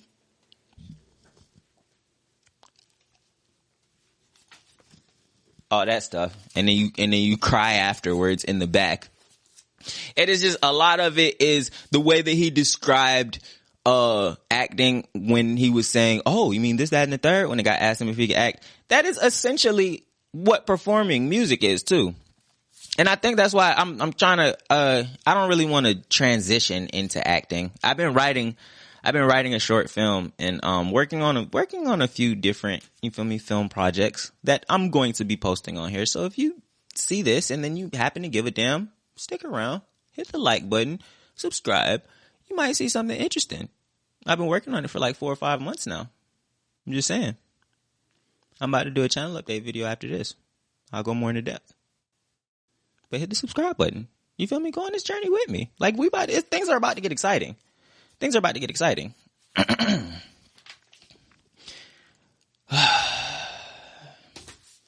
Finally, I've been looking for so many people to pin this title on because I knew it wasn't Will Smith, and he has finally given me my answer. Benny Medina is the real Fresh Prince of Bel-Air. Benny was an orphan who grew up with an extended family in the projects of East Los Angeles. Then, as a teenager, he was taken in by a friend's wealthy Jewish family who lived in Beverly Hills. Benny was Afro-Latino and found himself at Beverly Hills High School. He was a good kid, yet the chasm between him and the two worlds created a constant culture clash that was a combustible source of tension and humor. That's all I was kind of wondering for. I've been waiting for that. I've read all of this to figure that out. No, that's not why I read all of this, but I've progressed a decent amount, and we read this all together. Shout out to y'all. Universe is not logical, it's magical. A major aspect of the pain and mental anguish we experience as humans is that our minds seek and often demand logic and order from an illogical universe. Our minds desperately want shit to add up, but the rules of logic do not apply to the laws of possibility. The universe functions under the laws of magic. I was in Detroit a few weeks after my Hollywood chat. JL had booked a couple of shows to help us dig out of our collective financial hole. The Joe Louis Arena was always crazy. We loved playing there. We were back down to one hotel room. Strangely enough, it was soothing for all of us to be together again in such a cramped quarters. Jeff had headphones on making beats. Omar was watching TV. Charlie was cutting his toenails. I hated when he did that. I felt like a goddamn Braveheart in there. Like I needed a Scottish battle shield and to paint my blue face. None of us know that this was the last time that we would ever tour together. None of us knew this was the last time we toured together. JL burst into the room. Yo, get up. Quincy Jones wants to talk. I've been waiting to see Quincy Jones' name. Quincy Jones? To me? For what? What'd I do? I was still shell-shocked from the last chapter. Me too, bro. Did you meet somebody named Benny Medina, JL asked? Yeah, the Warner Bros. Dude. Well, he works with Quincy, JL whispered, almost knocking my front teeth out, jamming my phone into my face. I told you, Charlie said. Hello, Mr. Jones, how are you? I said with the tone and diction that would have made Mom, Daddy, and Gigi proud. I'm great, sir. Thank you, Detroit. Yep, Joe Louis. We perform tomorrow night. Yo, man, what's he saying? We can't hear him, Charlie Mack said, pausing his fusillade. Shh, JL hissed. You don't shush me, Jay. I'm a grown-ass man. Will you shut your grown ass up? Jeff chimed in. Sure, I said. When is it? Oh, wow, okay. Well, yeah, definitely. I don't perform till tomorrow night. Thank you, sir. All right, I'll see you then. I put the phone down slowly. The whole squad staring at me like I just took a pregnancy test. Quincy Jones wants me to come to his birthday party, I said to myself as much as to the squad. To perform, Omar asked. Nah, him and his dude, Benny Medina, have an idea for a TV show they want to pitch. When do you need to be there, JL asked. Tonight. Quincy Jones' party fell on the same night as the Soul Train Music Awards. He was being honored with the Heritage Award for career achievement, and the birthday after party was being held at his Bel Air mansion. JL got me on at 3 p.m. out of Detroit, and I landed in LA just as the sun was going down. It felt all surreal, a little head spinny. I had flown by myself, which was uncommon and uncomfortable, and now, as traffic backed up on the 405, I had a moment to contemplate, why the hell am I driving to Quincy Jones's house? It was about 30 minutes from LAX to Quincy's. When I pulled up, there was a valet parking. Quincy Jones had valet parking at his house. 20 red-coated valet parkers in his driveway. It looked like the British were coming. It was right up there with Susan Ellen Ewing's fucking breakfast horse. By the time I arrived, the party was full bang. Everybody was there, from Steven Spielberg to Tevin Campbell, Stevie Wonder, Lionel Richie were arriving as I pulled up. That was too much for me. I didn't know I belonged there. And right before my fragile self-image convinced me to bounce, I saw Benny Medina, a familiar face, a life preserver, as I was drowning in yet another sea of insignificance and irrelevance, etc. I didn't know how to spell etc. Hey man, Benny called out. You made it. I wanted to say, yeah man, fuck you, I'm out. But instead I said, yo man, don't take the jacket off. Trust me, you won't see it again. Benny was wearing one of those Versace Picasso looking jackets. He laughed, tugged the lapel and said, if night goes well, it's yours. Let's go meet Quincy. I just thought that was too fast. Couldn't I at least get a drink first? Or one of them little toast points with some cheese or some salmon something? Damn, you just gonna rush me to meet with Quincy Jones from the driveway? I need to stretch. You gonna have me pulling a hammy out here. The center of the party was in Quincy's massive living room. 2-story vaulted ceilings and a couple hundred of Hollywood's heaviest hitters and A-list rainmakers. Quincy was holding court. A sorcerer in a designer jacket with a piano keyboard embroidered down the left side. Benny and I entered, and before Benny could make an introduction, Quincy and I catch eyes. Hey, Quincy yells out. The Fresh Prince is here, y'all. That would have been embarrassing if anybody had actually given a shit, but it didn't matter to me because the most important person give a shit. Quincy is like that. He loves and enjoys people. Every person is unique is a unique work of art to him. He doesn't play celebrity favorites. He genuinely finds something interesting about everybody. Quincy bounds across the room, open arms, and grips Benny and I in a single embrace. Welcome, man. Welcome, Quincy gushes. Thank you, Mr. Jones. This house is amazing. I gush right back. Oh, you like this? This is Bel Air. Benny trying to set the show in Beverly Hills. I keep telling him, man, fuck Beverly Hills. Bel Air make Beverly Hills look like public housing. Bel Air make Beverly Hills look like public housing. Did Benny tell you about the show? Well, a little bit. I mean, he told me he grew up in Watts and he moved in with a rich family. Where you from, Quincy? Said Philly. I said with the requisite swag and pride that the Philadelphians use to make sure that you know our city's better than yours. Oh man, I love Philly. He leaned in and whispered. I had some things happen in Philly we don't even talk about. Then he laughed and nodded, signifying some unspeakable wilder days in his youth. Okay, that's it. It's perfect. Your character's from Philly. Will from Philly. Then he goes to Bel Air. He was back at full volume now. Quincy had clearly been tasting a little bit. I figured it was his house and his birthday and his achievement award, so if he wanted to be drunk and loud, and god damn it, Quincy, you be drunk and loud. Brandon, Quincy hollered across the room at a 40-something-year-old white guy. The guy seemed low-key, understated attire, but everybody was fully attentive while he was talking, well, until Quincy interrupted him, shouting his name, startling him and pretty much everyone else. Quincy waves him over. Brandon, it's Philly to Bel Air now. Brandon Tartikoff was the head of NBC and the most powerful decision maker at the network. He decided which shows were financed and aired on the station. He approached with his second in command, Warren Litfield. Litfield would ultimately end up running the network. Y'all come to meet the Fresh Prince, Quincy said. We all shook hands. They looked at me in a way that I missed back then. But understand today, it's the look that executives have when tens of hours of conversations have gone on about you behind your back, and they still haven't quite decided if you're going to roll the dice on you. Okay, yeah. Can I have everybody attention? Quincy bellowed. We're going to have an audition. Clear the furniture out of the living room. I was looking around thinking, oh wow, an audition at a party? That's dope. Quincy's the man. I wonder who's auditioning. I think I heard this story. But I think that I think when I heard it, I kind of dismissed it in my mind as, just like fantastical. I don't know that I necessarily believed that it was really okay. I think it's worth me giving some background information. I feel like the Fresh Prince of Bel Air is like one of the top 10 greatest, most important, biggest, however you want to put it. If you catch me on the right day, I'll tell you it's top 2 and it's not 2. Like, I don't have a definitive show that I personally am like, oh, I will put this over the Fresh Prince of Bel Air. So it's like, everything about it kind of just seems a little larger than life to me. So it's like, as I'm hearing this, like, come on, there's no way in hell the most important show ever, this is me thinking, the most important show ever happened because of like so many little things. Like, I heard that he wasn't even an actor first and he just met Quincy Jones on the humbug, but I did hear about him having an audition in a living room. I don't know if it was at a party, but it was just in Quincy Jones' living room, I think I heard, and I just dismissed it as well, just making it sound good. This had to have happened in a boardroom somewhere.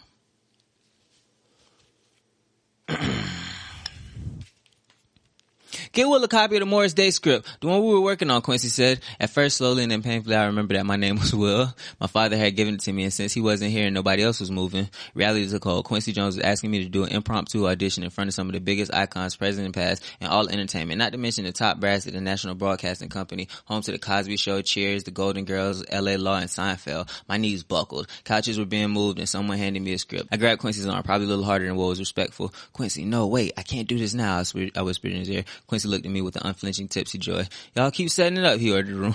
I'm going to talk to Will in the library. Quincy Jones understands magic. He sees the universe as an infinite playground of magical possibilities. He recognizes miraculous potential in every moment and everything and everyone around him. His superpower is that he's learned to present himself to the universe as a lightning rod, placing himself perfectly to capture and conduct the ever-present, ever-recurring magical flashes of brilliance surrounding us all. Quincy Jones is an intuitive, artistic storm chaser. He can sense the subtle fickerlings of the impossible preparing to strike. He prepared himself for decades, studying music, playing thousands of gigs, learning from masters, surrounding himself with the most accomplished performers and artists. Quincy used to say, things are always impossible, right up until they're not. He learned how to prepare the environment and invited the energy in. He saw himself as the conductor, both in electrical sense and the musical definition. His main job, I feel sweat on my forehead, so You're not going to see this, but wait 1 second. His main job was to keep all of us from missing the miracle, from blocking the subtle magical opportunity that was obviously to him presenting itself. Gigi had a similar idea. She would say, don't block your blessings. Even though these possibilities are abundantly and perpetually flowing around us, we can miss them, or even worse, block or repel them. Gigi used to love to tell the Bible story of the death of Lazarus. Lazarus was a great friend of Jesus, so when he fell ill and died, Lazarus' sister, Martha and Mary, were devastated. They had sent word to Jesus begging him to hurry. Jesus had to walk 2 hot, dusty days from the other side of the River Jordan. He was already exhausted. He worked all week preaching during the Feast of Dedication. When he arrived in Bethany, Lazarus had already been dead and buried for 4 days. When Jesus approached the tomb, he saw the rock was still in place at the mouth of the cave, as was the burial tradition at the time. Jesus wept, perturbed, and said, and I paraphrase, so let me get this straight. Y'all made me walk 15 freaking furlongs, excuse my language, the hot doggone Bethany, where Pharisees and Sadducees is running around here like roaches, just waiting for a chance to take a pop at me, to perform the miracle of raising your patriarch from the dead, restoring your family to blessed wholeness and light. And y'all can't even move the rock from in front of the tomb? If I'm going to raise this body from the dead, the least y'all jokers do is move the daggone rock. I think if the Bible was really written like that, I would enjoy it more. I think it's also funny. There was a time period in like the past where people read the Bible and that's what it was. Like to us, it's this ye old, you feel me, English and stuff like that. But the people who spoke like that, it was a very casually written book. And I feel like if we looked at the Bible as casual as what it probably should be, we would start to notice that it's not the, let me pick my words correctly. It's not the moral standard like how we think it is, particularly the Old Testament. Like some wild stuff happens. Like, I think that should be the next step in like all these movies that are recreating everything and like, you feel me, taking every single old intellectual property and like beating it into the dirt. They need to do that with the Bible. Cause every single one of those stories could turn into a great Disney film. And when I say Disney, I mean like Disney, not like Mickey Mouse Disney. You feel me? But that's just my thought. This was an idea that Quincy understood fully. Magic demands awareness, faith that you have to believe in magic. Preparation, move the rock. We must identify and eradicate the poisonous resistance and impediments within ourselves. Then surrender, stay out of the way, and trust in magic to do what it does. Quincy helped people to get their rocks out of the way of the blessing light that is always trying to shine in. The universe wants you to have a miracle. Move the damn rock. Quincy was moving furniture, but he was trying to get us all, me, Brandon, Benny, even himself, to move our rocks out of the way. Quincy's library was dark mahogany, high back leather armchairs. I don't know if the rugs were from Persia, but they looked expensive. I don't remember much else about the room because I was blinded by the glare from the gaggle of the Grammys, Tony, and Emmy Academy Awards scattered around the place like butter knives in the Swiss Cottage Hotel bathroom. A framed poster of Oprah Winfrey, the color purple, hovered over my left shoulder. Michael Jackson's Thriller Cells plaque loomed over my right. 48 million sold. I could have just written the word million, but I wanted you to feel how many zeros that is. Oh, he wrote 48 000,000, accompanied by some commas and stuff. But I read it as million because that's what that word is. I felt Michael looking at me on his toes in the classic Billie Jean pose as if he were saying, so what are you going to do, Will? As if he were saying, so what are you going to do, Will? Hey, Will. Come on. I take a seat. Quincy stands in front of me. He's been here before. This is what he does. He moves rocks for a living. Talk to me, Philly. He says, what you need? Quincy, I'm not prepared to do an audition, I stammered. I didn't know when you called, what you were doing and all that. It's only a couple of scenes. I got some people out there who will read with you. You just gotta be you and have fun. Quincy, I cannot do an audition in the middle of a party. I need to prepare. I just need some time to work on it. Okay, I hear that. How much time do you need, Quincy asked. I mean, just give me a week and I'll find an acting coach and I can study it so I could do it, not just read it. Quincy considered my words. Okay, so you need a week? Yes, a week. A week is perfect. Okay. So you know what's gonna happen in a week, Quincy asked. Before I can answer, he said, Brandon Tagotoff? He said, Brandon Tartikoff? He said Brandon Tartikoff is going to have an emergency on one of his shows and he's going to have to fly to Kansas to fire somebody. Then he's going to have to reschedule it for the following week. Oh, cool. 2 weeks. That would be even better. I said, missing the subtleties of Quincy's point. Right. 2 weeks. Then Warren Litfield is going to have something in his kid's elementary school that he forgot was on the schedule and he can't get out of because his wife's going to tear him a new one if he doesn't show up. And he's going to have to reschedule it for 2 weeks after that. Right. I said, slowly starting to glean his point. So a month, Quincy leaned in, eyes crystal clear, suddenly sharp, totally sober. But right now, everybody that needs to say yes to this show is sitting out there in that living room waiting for you. And you are about to make a decision that will affect the rest of your life. I took it in. I looked at Michael, then to Oprah. They looked right back at me. We know, baby, it's hard. What you gonna do, Philly? Fuck it, I said. Give me 10 minutes. Fuck it, I said. Give me 10 minutes. Woo! This is so cool. This is so cool. It was Joe Budden. Joe Budden was like, after Will slapped Chris Rock and he was at such a like low moment, he was like, bro, if I had Denzel Washington to just pop up at the, you feel me, at my lowest points, I would be doing so well. And I'm sitting here listening and I'm like, damn, I wish I had Quincy Jones to, you feel me, lace me up.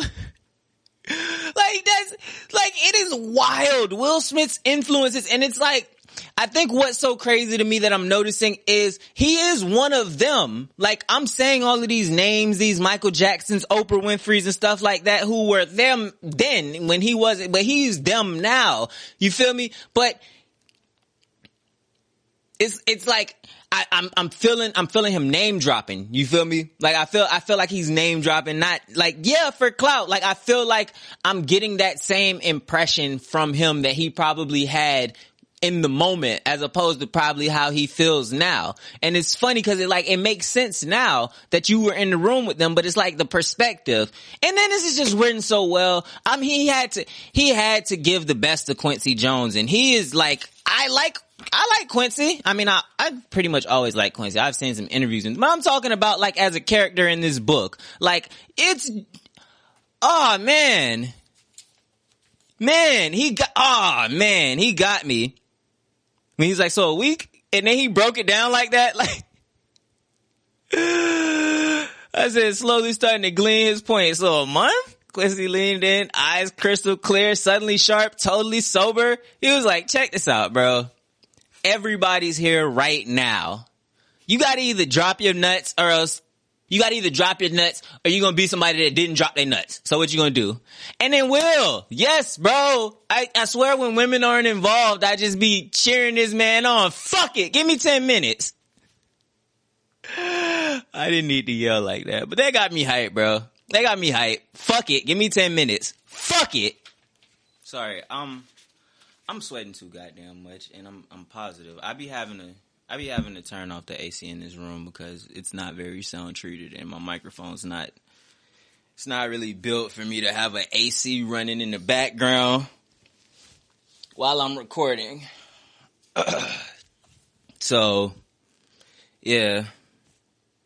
I don't know if I'm gonna leave this part in, but in case you're wondering why the fuck I'm gonna not have a shirt on again. Is this clean enough or do I gotta put on a t-shirt? Fuck it, give me 10 minutes. I don't remember much about the audition. It's kind of a blurry collage of jokes, laughs, punchlines, and ad-libs. Quincy, then Brandon, Benny, 20 magical minutes culminating in an ovation from the entire room. The applause, like a defibrillator, jolted my awareness back into the moment, reestablishing my mental timeline. Quincy stands up, aggressively pointing at Brandon Tarkatoff. I really wish I mess up every time I get to his name. And I know I'm going to have this edited to where y'all don't know, but I mess up every time I get to his name. And I know he's an important person because I've heard his name before at some point or another. And I just keep messing up. It just looks like a word I'm not supposed to be able to pronounce. Tartikoff. Quincy stands up, aggressively pointing at Brandon Tartikoff. Did you like it? Quincy screamed. Yes, I liked it, Q. Brandon said calmly, keeping his cards close to his vest. Don't give me that shit. You know what I'm talking about. Did you like it? I like Quincy, bro. Brandon, you know exactly what Quincy was talking about. Brandon knew exactly what Quincy was talking about. Yes, Quincy, I liked it. Brandon said firmly and confidently. Yes, Quincy shouted, clapping his hands and turning to point at me. Pointed a different man who turned to Brandon Tartikoff, chief legal counsel who had been strategically invited to Quincy's party. You, he said, to the man who was in mid-mini pizza bite. You're Brandon's lawyer. You heard what he said. Draw me up a deal memo right now. I was thinking, damn, Quincy got power. That's not even his lawyer. He making other people's lawyers do work. On Wednesday at 9?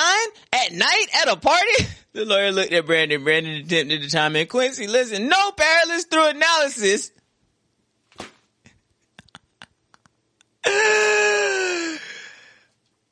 Oh, man. It's just... It's all happening so fast. I love Quincy. No paralysis through analysis, Quincy shouted. Draw me up a deal memo right now. Brandon relents and nods his legal counsel, who steps up, exits the embassy limousine where he would spend the next 2 hours drafting the deal memo. Next, Quincy snaps around with the same aggressive index finger magical wand, only this time it's pointing at me. You got a lawyer? Well, no, not at the bar, I stuttered. Quincy spins again, now in full magical conductor mode, one pointing at a new victim. Get me Kent Hertz on the phone. That's Philly's new lawyer. As a side note, Kent Hertz was in the maternity ward at Cedars-Sinai where his second daughter had just been born. But when you're a young lawyer with a brand new family and you got a 10 p.m. call from Quincy Jones at the maternity ward at Cedars-Sinai, it's 20 minutes from Quincy's house, you arrive in 18 minutes. I met Kent Hertz that night. He represented me in the negotiations with NBC and for every other deal since. He's still my lawyer to this day. He named his daughter Corey. Corey. Is that relevant to something? I don't know. This is dope though. I want that kind of power. I want to be that important, but like that type of power doesn't come from being famous or popular or clout. That's notoriety. People wasn't like, Quincy Jones is popular, so I'm going to do this. Quincy Jones is powerful for whatever reason. Quincy Jones has a lot of bitches. I don't know how you want to put that. That's not what they were like. Yo, this man is an amazing. He's phenomenal in his field. He just got a Lifetime Achievement Award. And it's just, that's the type of pull you have when people know that you kind of got the Midas touch. It's not even about what type of audiences you're going to draw in. It's about the fact that people like have faith in your product. That's notoriety right there. You feel me? That's notoriety. People know you for your work. And that's when you can, and use the magic wand to Harry Potter everybody into whatever you want. That's how I'm trying to get. I need to find my niche like that. You feel me? Like Quincy got in his lane and he did his thing. You feel me? I'm still trying to get on the freeway right now. But when I get there, I'm all gas, no brakes. I mentioned that Quincy had been drinking, right? There is no reason for him to be saying everything as loudly as he was saying it. It wasn't that big a room.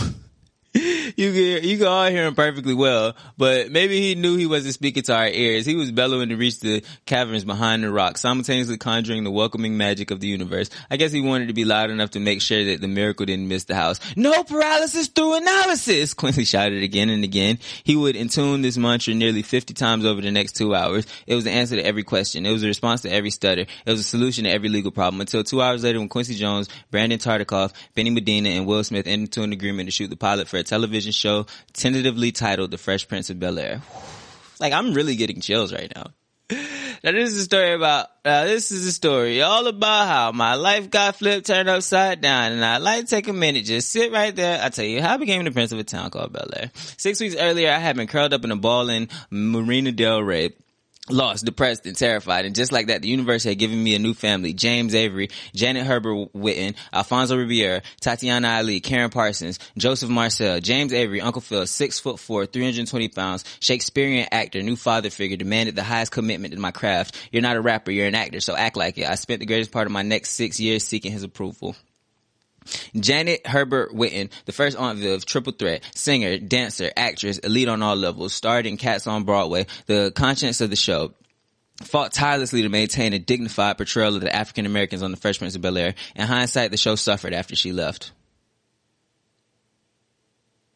Alfonso Ribeiro, Carlton Banks, acting since 9 years old, a tap dance kid, Broadway television, film, unflinching ally, great friend. He rode with no matter what. He wrote me no matter what. Gave me the best advice ever. Hey man, I hear the producers discussing names for your character. Take it from me. Give your character your name, Will Smith, because people are going to call you that for the rest of your life. This is so exciting. By the way, I'm definitely going to throw in the video of Carlton dancing in the Coke commercial. Like, I have to find it, and it's going to be in here.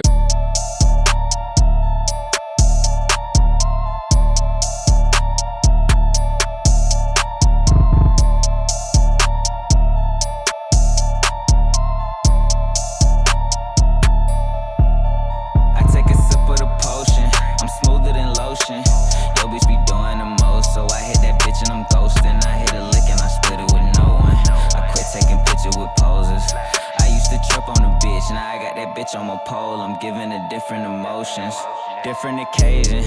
Now I only trip on vacation. Bitch, if I trip, it's to Vegas. Aim is Tracy McGrady. If I don't hit them with graze, I'm saying I ain't a shit, bitch, you crazy. You must be living the matrix. Running your shit, what you saying? You think that I'm playing? I got enough niggas to fill up the staples, fill up your state. No, we ain't filling out statements, niggas is filling up graves. Fuck is you saying? Bitch, I done been on the pavement, nigga just been on the ground. Fuck a advance. I swear these bitches is basic. Pass that bitch off to my man. Up it and blam. All of these. But like, I'm fangirling right now. I don't know if y'all know this or not. And I knew it was coming. Like I told y'all, I'm just waiting for him to become the Fresh Prince. This is like, it was Carlton that told him. It was Carlton that told, cause that was genius. Why didn't Carlton take that advice? Alfonso would have fit, right? In his character. Damn it, it's hiding here. I am sweating some bullets, bro. I'm gonna have this taken care of by next time. I don't know what the problem is. It cause usually I be having the door to the room closed. Is it getting warmer in here because I have the door open? Is it because I smoked? It's probably because I smoked in the room. I don't know. Maybe it's just because I'm so fucking excited.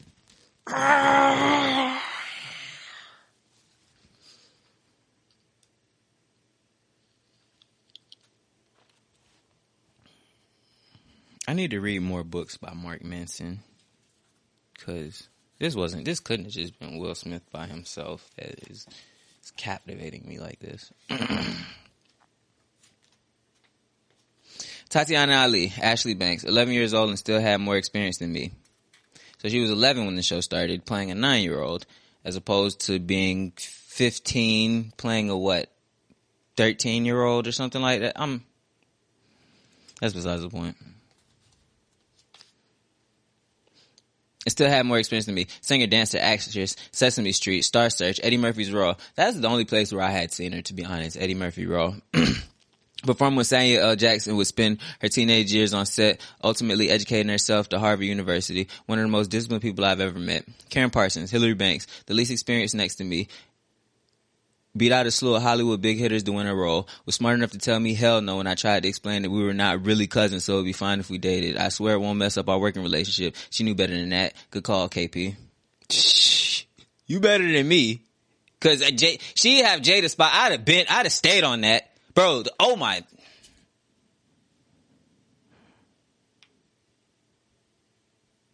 The parts of Hillary's body I would taste. The things I would do to her. The things I would do to Hillary. I would change her perspective. I would open her imagination. I would make her girlhood tremble. Like, you don't know, bro. I bet she was nasty too. I bet she strike me as nasty. Like, I bet oh my God. Just take a second and imagine that tooted up and she like flip her hair out the way and turn around and look at you like, put it back in. Woo! Woo! Joseph Marcel, Jeffrey Butler, Royal Shakespeare, Company Globe Theater, Ocello, King Lear, A Midsummer Night's Dream. I read that, but I never actually have seen it in any physical production. But that's a pretty good, look at me complimenting fucking Shakespeare like y'all need me to tell y'all A Midsummer Night's Dream is a decent play. Solidly Two Kings in August, Wilson's Gem of the Ocean, producers of Fresh Prince were torn between him and another actor. My first Fresh Prince flex was, I want Joseph Marcel.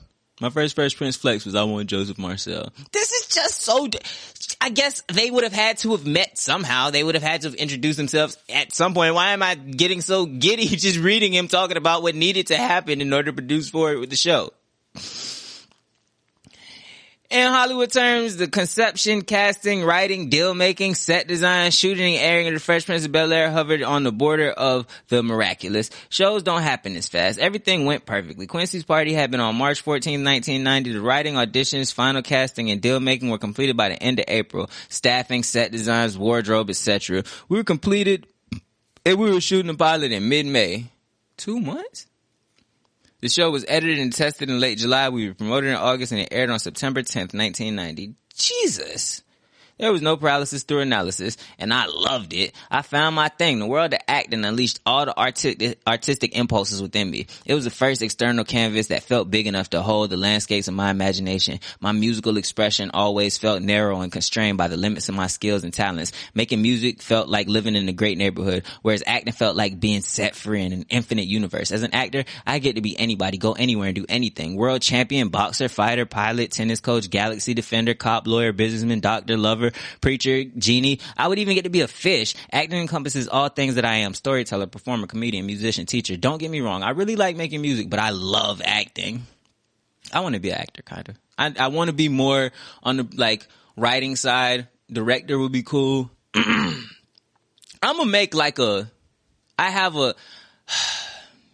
want to do so many things, and I have them all in my head, and I'm doing stuff to get towards them. That's what matters. Every day I do something to be a little bit closer to whatever goals that I have.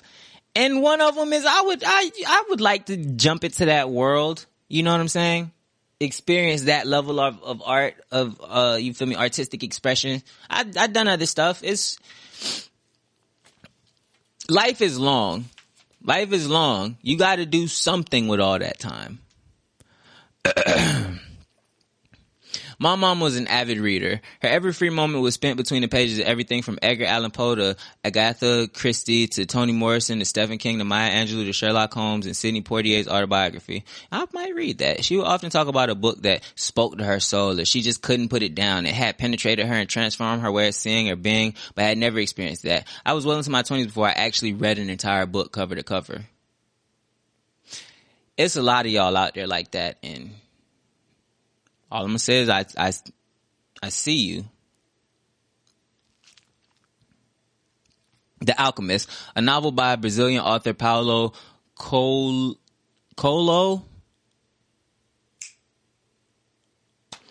was my first literary love affair.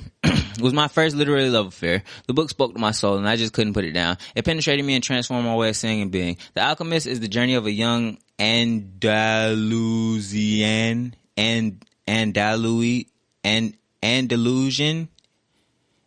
where's the Andalus? The Alchemist is the journey of a young Andalusian shepherd boy named Santiago.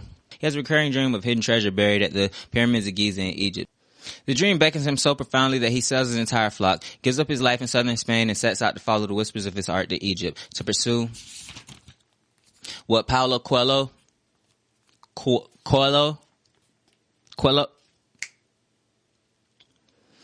describes as his personal legend, his divine calling, what I think of as his destiny, his dharma. But Santiago's journey is not an easy one. I cheered and feared and jeered every step of the way as I was loved and hated and helped hindered along the perilous path. I felt like I was Santiago, my hidden treasure buried somewhere underneath the Hollywood sign. The Alchemist is probably the most influential book I've ever read. It empowered my dreamer spirit and validated my suffering. If Santiago could suffer, survive, and claim his treasure, then so could I. An alchemist is a spiritual chemist, a master of transmutation. The great feat of an alchemist is that they can do the impossible. They can turn lead into gold. This concept erupted in my mind. The ability to take anything that life gives you and turn it into gold. Gigi could take the last half glass of Welch's grape juice and mix it with the last swallow of Dole pineapple juice, throw in some Kool-Aid packets, dice up some lemon in the other half of an orange that she was just eating, and swirl it all together with a blast of Canada Dry ginger ale, freeze it, and hand you the best damn popsicle you ever had in your life. This was after you looked in the refrigerator 5 separate times, and each time you told her there was nothing in there. Quincy Jones is an alchemist, and he had set my mind on fire. I had never met anybody like him. I wanted to be an alchemist too. I wanted to be able to transform anything and everything that life gave me into gold. The universe had given me a second chance, and I swear to God that I would not need a third. Respect, man. I don't know how, I don't know, I don't really know what more can you say about that. It's just dope story. Mad motivational. Perfectly what you expected. I said I was only reading 2 chapters. My interest is sparked. How many chapters is in the book? So I decided that I was going to read chapter 11. I did do a channel update. I got caught up at the end of chapter 10 and started a whole other video. So look out for that. If not later today, then tomorrow. I could post both of them today along with this one, but I just get the impression that nobody's going to watch the 2 of them. So yeah, look out for that though. I need to start using the community tab because I'd be having updates and stuff. I'm still trying to get the hang of how to, you feel me, properly communicate via this particular platform. So just bear with me. That's all I'm saying. Bear with me. It's a lot of very entertaining things coming in the near future. You feel me? Subscribe. Hit the bell icon. So chapter 11, it's called Adaptation.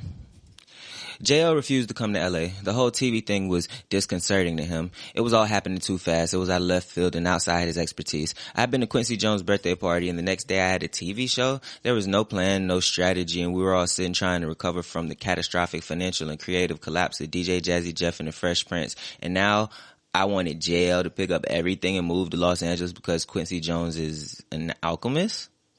Tanya and I had gotten a new apartment in Burbank, walking distance to NBC. My full focus was clearly now on television and making the pilot episode hot. Dude, you need to be in the studio doing what you do, JL, I implored. JL, I'm telling you, our future is out here. Our music shit is dead. Well, that's not true, but whatever you need from me, I could do it from Philly. Jay, you don't understand. You have to be out here. It's not scheduled meetings and structure like that. People make decisions at birthday parties and a fucking dinner. JL knows me as well as anybody on this earth. He saw me and sometimes still sees me as an impetus artist who needs to be protected from myself. He saw himself as the final checkpoint of sanity keeping Will from driving us all off a cliff. JL couldn't stomach the uncertainty and the tornado of change that he felt was endangering our recovery. Omar moved immediately. Charlie came out every week. Just a piece of Fresh Prince of Bel-Air trivia. In the opening credits of the show, when I get in one little fight and my mom got scared, the person I get into one little fight with, the guy who is spinning me around and precipitating my departure from California, that's Charlie Mack. That's dope. That's really cool. Now I can put a face to Charlie Mack. I told y'all, Charlie Mack is the homie. Like, I like that guy. I like that guy. So now I can, you feel me? Editor Marlon, put that clip in so everybody else for the rest of this time can also visualize the one known as Charlie Mack. You feel me? Mac with the strap. I figured if I could convince Jeff to come to LA, then JL would see that all of us were out here. So even without telling Jeff, I went to the producers at NBC and pitched them a character for him to play on the show. I told them he was my music partner and that he was a bigger star in the hip-hop community than I was. Our fans would go crazy if they saw Jeff on the show. Obviously, they were worried about adding yet another Philly homeboy who had zero acting experience into a primetime sitcom. But this became my second Fresh Prince flex. They reluctantly agreed to test him in 6 episodes or a quarter of the season. Excited, I hit Jeff to tell him the news. Oh man, thanks, he said, but I'm not really feeling that TV acting stuff. That's you. I just want to do music. I was dumbstruck. Jeff, you could do music in LA. They got studios out here like we got liquor stores and churches. Plus, they're offering you $10,000 per episode. That's easy money, man. Silence. Jeff? I'm just not feeling it, man. That LA shit's not me. I'm a Philly boy. I wanted to scream, what the fuck are you talking about? You are broke. You are back in your mom's basement. You don't have a choice. But instead I just said, okay, I'll holler at you later. I done been there before, bro. That's how I could channel that. Where it's like, bro, you really want to just lay it down on the table like, dog, you sound dumb as hell, but you just be like, all right, bro, I'm gonna holler at you. I'm gonna holler at you, my man. Change can be scary, but it's utterly unavoidable. In fact, impermanence is the only thing that you can truly rely on. If you're unwilling or unable to pivot and adapt to the incandescent fluctuating tides of your life, you will not enjoy being here. Sometimes people try to play the cards that they wish they had instead of playing the hand they've been dealt. The capacity to adjust and improvise is arguably the single most critical human ability. There's a Buddhist parable that has guided me through my many perilous transition. A man is standing on the banks of a treacherous, raging river. It's rainy season. If he can't get to the other side, he's done. He quickly builds a raft and uses it to safely cross the river. In joyous relief, he high-fives himself, lifts the raft, and heads towards the forest. But as he attempts to make his way through the dense trees cover, the raft is banging and knocking in the trees, becoming entangled in the vines, preventing him from moving forward. He only has one chance for survival. He must leave the raft behind. The vessel that saved his life yesterday is the same one that killed him today if he does not let it go. The raft represents our outmoded ideas and old ways of thinking that no longer serve us. For example, the same angry, aggressive persona you cultivated as a child to protect yourself from bullies and predators will now destroy every relationship you have if you're unwilling to let it go. Things can be perfectly useful and absolutely necessary during certain periods of our lives, but a time will come when we must put them aside or die. Simply put, if we don't adapt, we become extinct. I saw JL and Jeff's choice to stay in Philly as a death sentence for both of them, but I also knew that I wouldn't allow it. The Fresh Prince of Bel-Air was behind the 8 ball from the beginning. A show this size would usually have been greenlit 9 months ago. Because of the truncated, damn near impossible shooting schedule, decisions were having to be made in real time across the spectrum of the entire production. In JL's absence, Benny Medina stepped up in a managerial capacity. He became the contact for all things Will Smith. Benny knew what he was doing and he knew how to get things done, but my heart hurt being in LA without JL and Jeff. I had to get them out here, so I threw up a Hail Mary at the buzzer and I told Jeff that I'd record another album if he agreed to spend 1 week out of every month in LA at a time. I didn't see music as any part of my future, but I didn't tell him that. I just needed him in LA. Now I had to convince Jeff. Look, man, just do 3 episodes. If you hate it, you only got 3 to go. If you love it, you could get a spot out here and we could go back to the producers and get you more. And we could record the worst case scenario. You clear $60,000 for being on a network television show. And at a minimum, more pussy. I wasn't entirely sure which part of that argument sold Jeff, but I didn't care. He was coming. FB trivia moment. Jeff went on to become one of the most beloved characters on the show, and he loved it. His signature comedic bit was Uncle Phil throwing him out of the house. During the shooting of the pilot episode, no one knew that this bit would catch on, so we only had one shot of Jeff flying out of the house. The interior of Bel-Air Mansion and the exterior are 2 different locations, so we only had a 1-day shot at the exterior location. So we had to use the same shot of Jeff being thrown out over and over and over. Therefore, anytime you see Jeff enter with a brown and white Aztec pattern shirt, you know that he'll be thrown out in that scene. That's funny. As I think back on it, I don't believe that he was ever wearing anything else. If I was fired with editing, I would throw in a mind blown clip right here or something like that. Like put it over where my head is right here and it just explode cause that's fire. The Fresh Prince of Bel-Air premiered on September 10th, 1990 and was an immediate success, becoming the highest rated debut show of that season. That meant there were definitely going to be more seasons. Opportunities were heating up. Oh, also, I thought about it. Jeff wasn't in the pilot episode of The Fresh Prince. His first appearance, if I'm not mistaken, was episode 2 as Ashley's drum instructor. Is that episode 3? Episode 1 had the party. Episode 2 was where they introduced Jeff and Ashley had all of her stuff that ended with her saying she didn't want to do ballet anymore.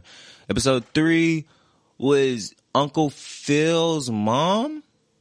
I don't know every episode in order, but I know the first few. I know that episode 1 didn't have DJ Jazzy Jeff in it. And then he got thrown out in episode, I want to say 3, during tea time when they were listening to something and he went and he started scratching with the thing during the family tea. That was episode 3, wasn't it? The first time he got thrown out. It was at the beginning. See, that's what's throwing me. Oh, it was the end of episode. Was it? It was the end of episode 1 where they introduced Jazz. Then episode 2 started with everybody frustrated at Ashley beating her drums upstairs. That's the episode he was thrown out in. Opportunities were heating up, but despite it all, JL was still skeptical. Even a year later and tens of millions of weekly viewers, JL kept his bedroom at his mother's house in Philly. I guess it was in his defense. It was barely a year ago that he had seen me burn through $3 million, not pay a single dime to the IRS, collapse DJ Jeff and the Fresh Prince over chicken fingers and rum punches, and then bitchly moved to LA to become a TV star. I'm sorry, it said blithely. Blithely? I think it says bitchly, so I'm gonna go with bitchly.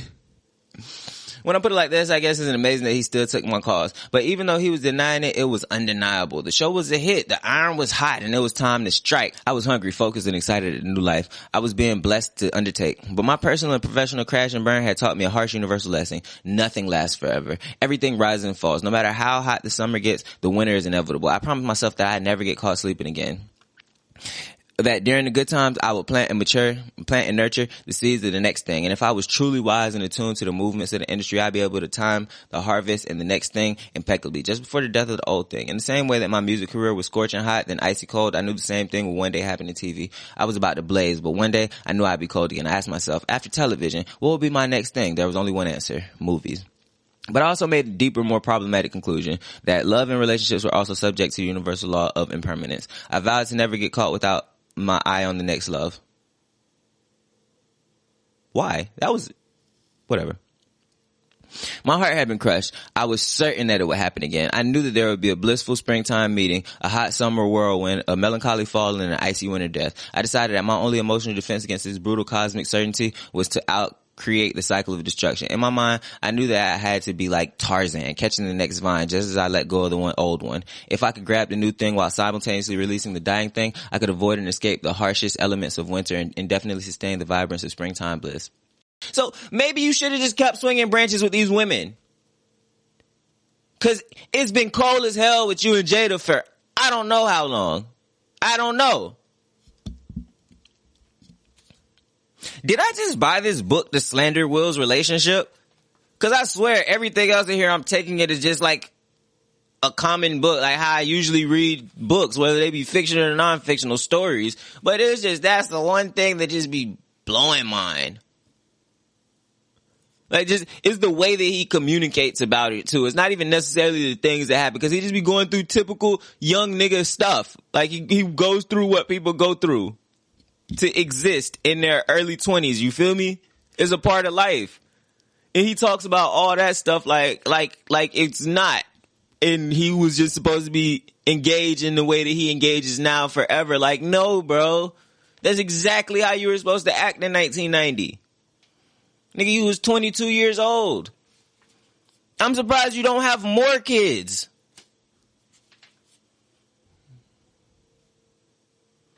Sitcom television is the individual, undisputed greatest job on earth. A sitcom work week was 5 days to produce one episode. Monday was a read table. Actors, producers, writers sit around the table and read the script aloud. Everybody would give notes, and overnight the writers would deliver a new draft. Tuesday and Wednesday were playtime. The actors on stage trying to breathe life into the words. This was the part that made sitcom television the best job. We got paid to laugh, joke, play, create, debate, grow, and love on each other. At the end of each day, we would do a run through, all for the writers, and show them what we had come up with. And Tuesday and Wednesday night, they would make adjustments, improving the script.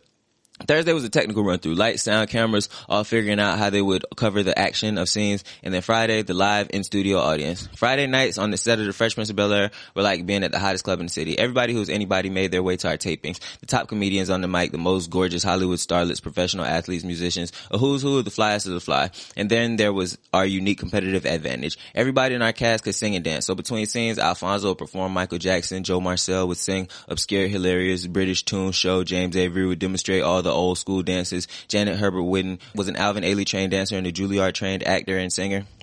Even Tatiana, at 11 years old, was jumping in the game. And then, as if all that wasn't enough to send the studio audience in the stereo, we dropped our nuke. DJ Jazzy Jeff and the Fresh Prince would perform live every Friday night. Our between scene moments were as iconic as anything we ever put on camera. This was heaven, a new family, a new home, a new life.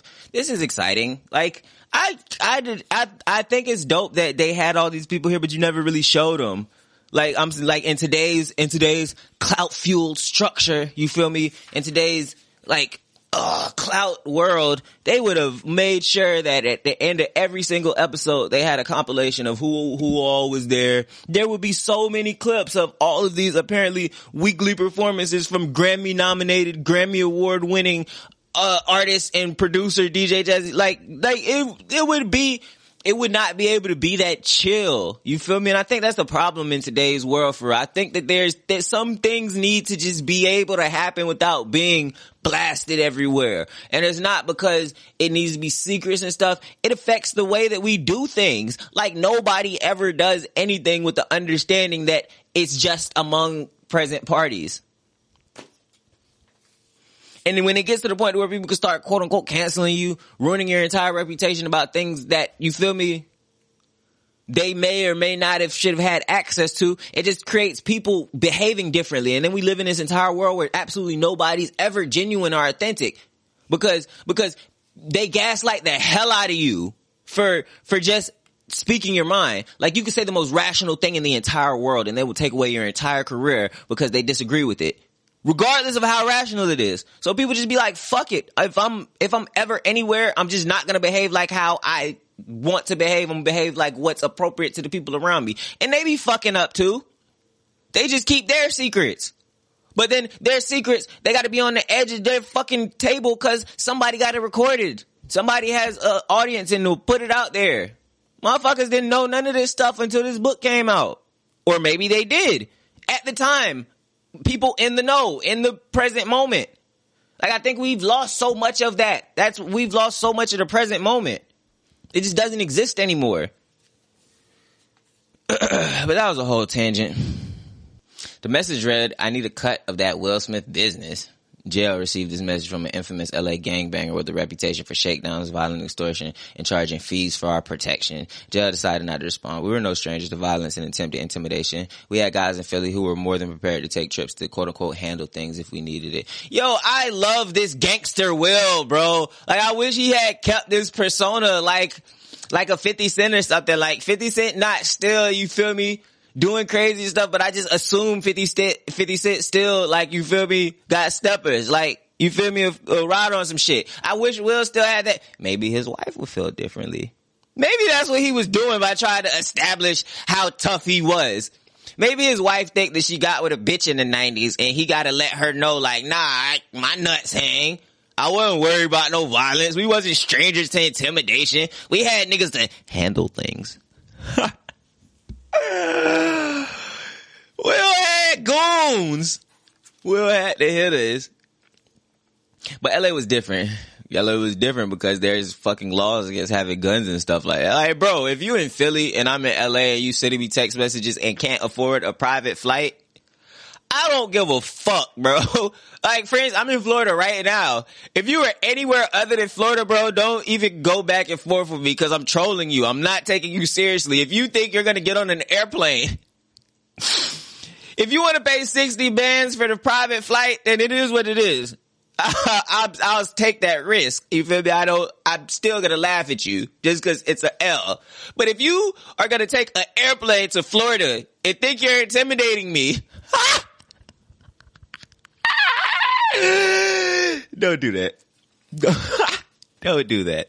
You gonna get on an airplane and come down to Florida talking about trouble. But LA was different. There was brazenness and pervasiveness that made me feel uncertain. In Philly, you could easily discern the dangerous areas and avoid them. You knew if the trash wasn't getting picked up. If there were cars parked on the sidewalk, abandoned buildings on the same block as family homes, you had to be careful in that neighborhood. And of course, the projects, you knew what that was. But in LA, the worst neighborhoods will have green grass and palm trees. Carjackings in broad daylight were common. You could get caught slipping anywhere. We couldn't work out where to drive or what to wear. It all felt dangerously confusing. None of us carried guns in Philly. All of us carried guns in LA. I would love to see a photograph of Will Smith with a pole on his hip. Oh my God, I would. If anybody could find me a picture of Will Smith with a gun, I'm taking down Frederick Douglass right there, and it's going right there.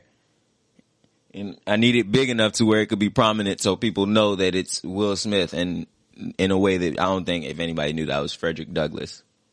It's Frederick Douglass, the homie. You feel me? But yeah, if anybody could find a picture of Will Smith with a pole on him. And then on top of that, in Philly, nobody carried guns. Like, the 90s must have been a very different time. I'd call my niggas in Philly right now and be like, yo, I'm finna FaceTime you. Show me a gun. You feel me? Show me a gun, bro. And it'll be like that. And in LA, people are carrying guns in LA, but not like on the East Coast and in the South. Like, if guns are what you're afraid of, you move to LA. That's where you move to if you want to get away from guns. And carjackings in broad daylight don't happen in Philly. Must have just been very different than the Philly that the people I know from Philly grew up in. My dog from West Philly, he talk about Philly very different than this. And I am more inclined to believe him because I've actually visited his house and, you feel me, chilled with him in Philly before. But all in all, if you got the strap on you, Will, what are you worried about? I mean, I assume before 9/11 it was probably possible to sneak a gun on an airplane. Maybe. But still, like, bro, I'm dragging this because I'm so confused. I'm thinking maybe if I talk long enough, I'll say something that makes sense to me as to what was his point and what he was saying. Was he making a point that LA is more dangerous than Philly?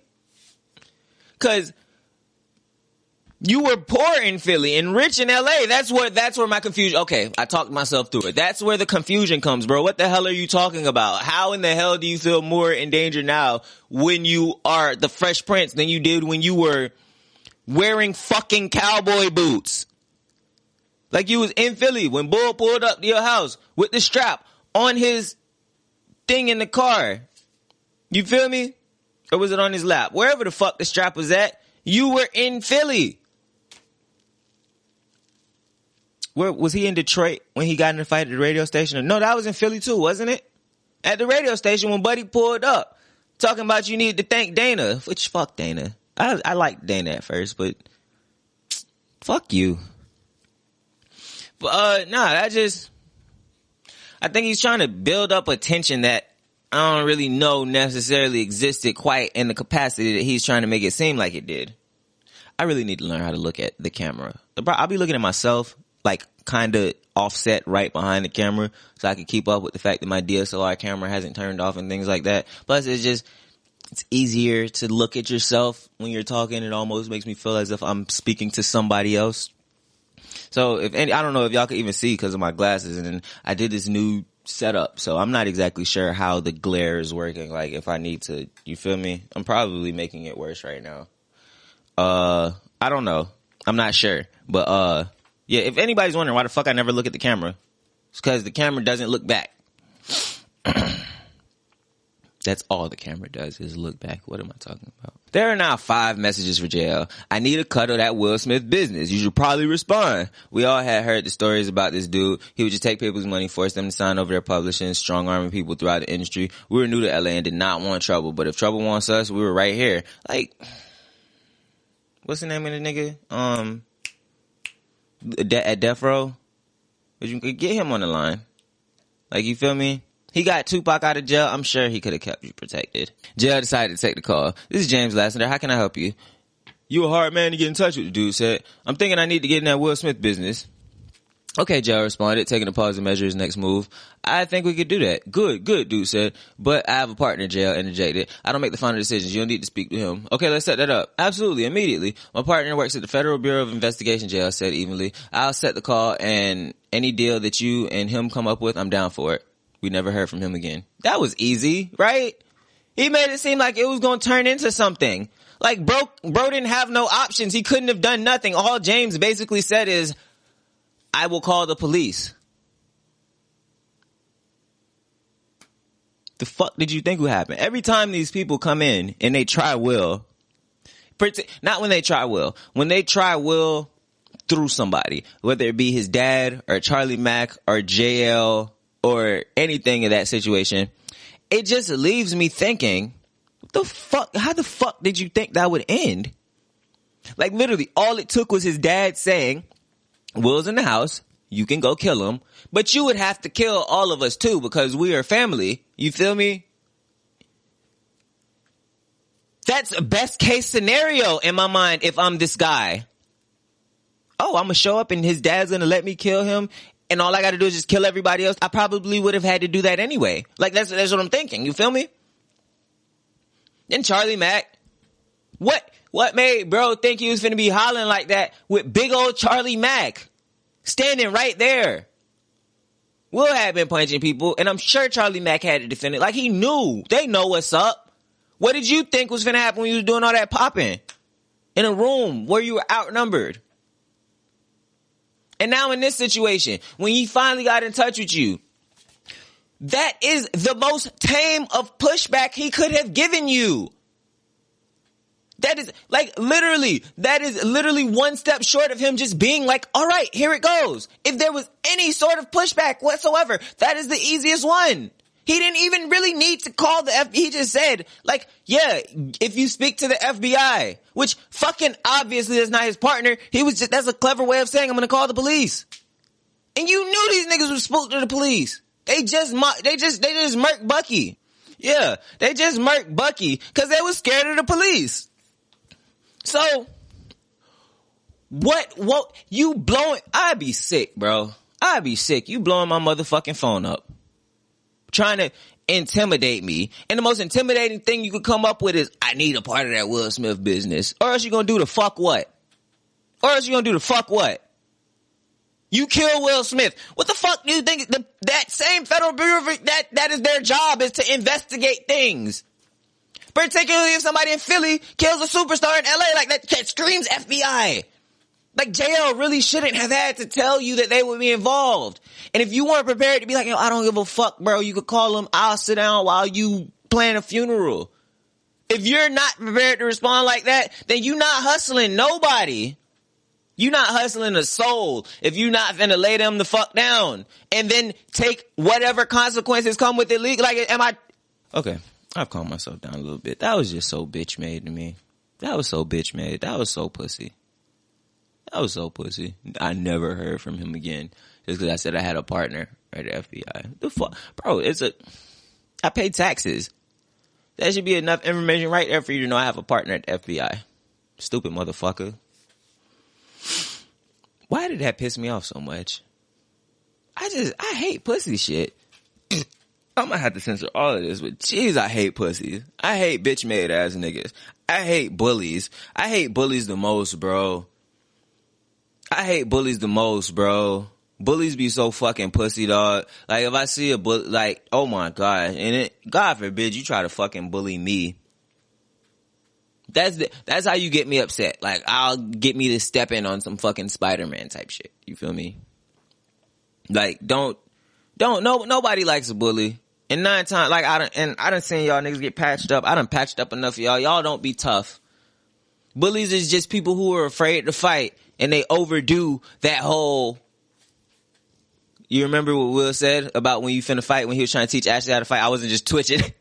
I just realized that looked stupid as hell. I wasn't just twitching because I'm upset. That's what you remember when Will was, you remember, right? You remember, don't you? Please remember when Will was teaching Ashley how to fight? That's all a bully is. They just take that intimidation thing too far. If you ever patch one, bro, the look on their face directly after you patch one of them, I guarantee you'll never ever be afraid of another bully. Cause it's not a look of anger like I just got patched. It's not even a look of sadness. It is the look of shock. It is the absolute look of shock when you patch them and then you keep coming with more. And they could win, lose, or draw. Nobody likes getting patched. If I know that I could beat this nigga up, but he gonna patch my shit at the beginning of it, I'm going to be more hesitant to try to fuck with this nigga. You gotta beat my ass consistently. You gotta whoop my ass every time you see me. You gotta beat my ass every motherfucking time you see me if you want to intimidate me. And it still might not work because I'm kind of off in the head. But that whole, I'm finna intimidate you with the threat of physical violence. Like, nah, bro. That shit never works. I mean, it works. Just not to anybody who puts a modicum of thought to the bullshit that you doing, pussy. A threat is one thing. Violence is something else. Hello. But when you grow up in violent environments, your mind adapts to perceived threats everywhere. You reason you can't afford to get caught slipping, even once. You begin to respond to perceived threats and to actual violence equally, even though they're very different things. There's an old adage, I'd rather be judged by 12 than carried by 6. I'd rather be judged by 12 than carried by 6. I'm a post bell, just look at my wrist. Oh, the gangsters ain't gotta die quick. Okay. Will is establishing himself as Tupac right now, if y'all don't get it. I'm pointing it out because he's doing it so subtly. Will hasn't come out one time and implied that he wanted to be perceived differently than the image that he had as the Fresh Prince. Not once has he said anything saying that directly or implying that. But he just has the most nuanced, subtle things thrown in there to just leave you at your own discretion and come up with your own decisions. And just the only logical one is that this man is thugging it out here. I'd rather be judged by 12 than carried by 6. Who taught you that, Will? Who taught you that?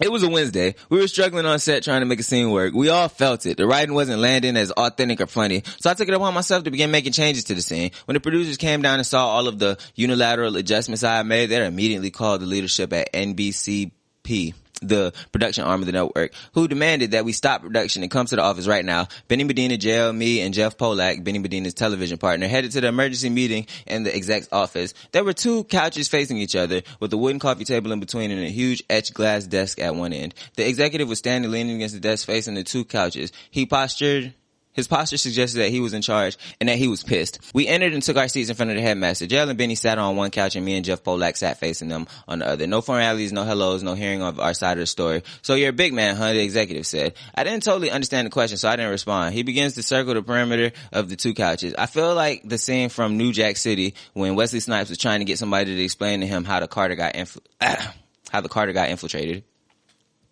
So you can unilaterally change any of the words you want on a network sitcom, huh? At the moment, he's standing behind me. I made eye contact with JL. Is this dude about to swing on me? JL looks at me as if to say, I got my eyes on him. Even if he flinches, I got you. Like, do you see what I'm saying? Like how in that moment, he's like, oh my God, is this guy about to swing on me? That's very on brand for Will Smith. Oh my God, is this guy about to swing on me? But then at the same time, he has to let y'all know. I mean, hypothetically, no, this nigga wasn't finna swing on you, Will. This is an executive at NBC. Like, no, this motherfucker was not about to swing on you. He was going to sue you at worst. And that wasn't even gonna like, bro, that was so out of left field to even assume in that circumstance. But he wrote that in there to let us know that hypothetically speaking, had somebody swung on him, even JL was stepping. Fuck a fax machine. Damn, I wish I could have made a pun out of that. Let me think for a second. Fuck a fax machine. I got nothing. Hundreds of millions of dollars, multiple partners, a shit ton of fucking veterans of the business, and you get to decide what the words are. At this point, he circled behind the other couch and behind JL. I give Jay the same look he gave me. Even if he flinches, I got you. This man, who is this exec talking?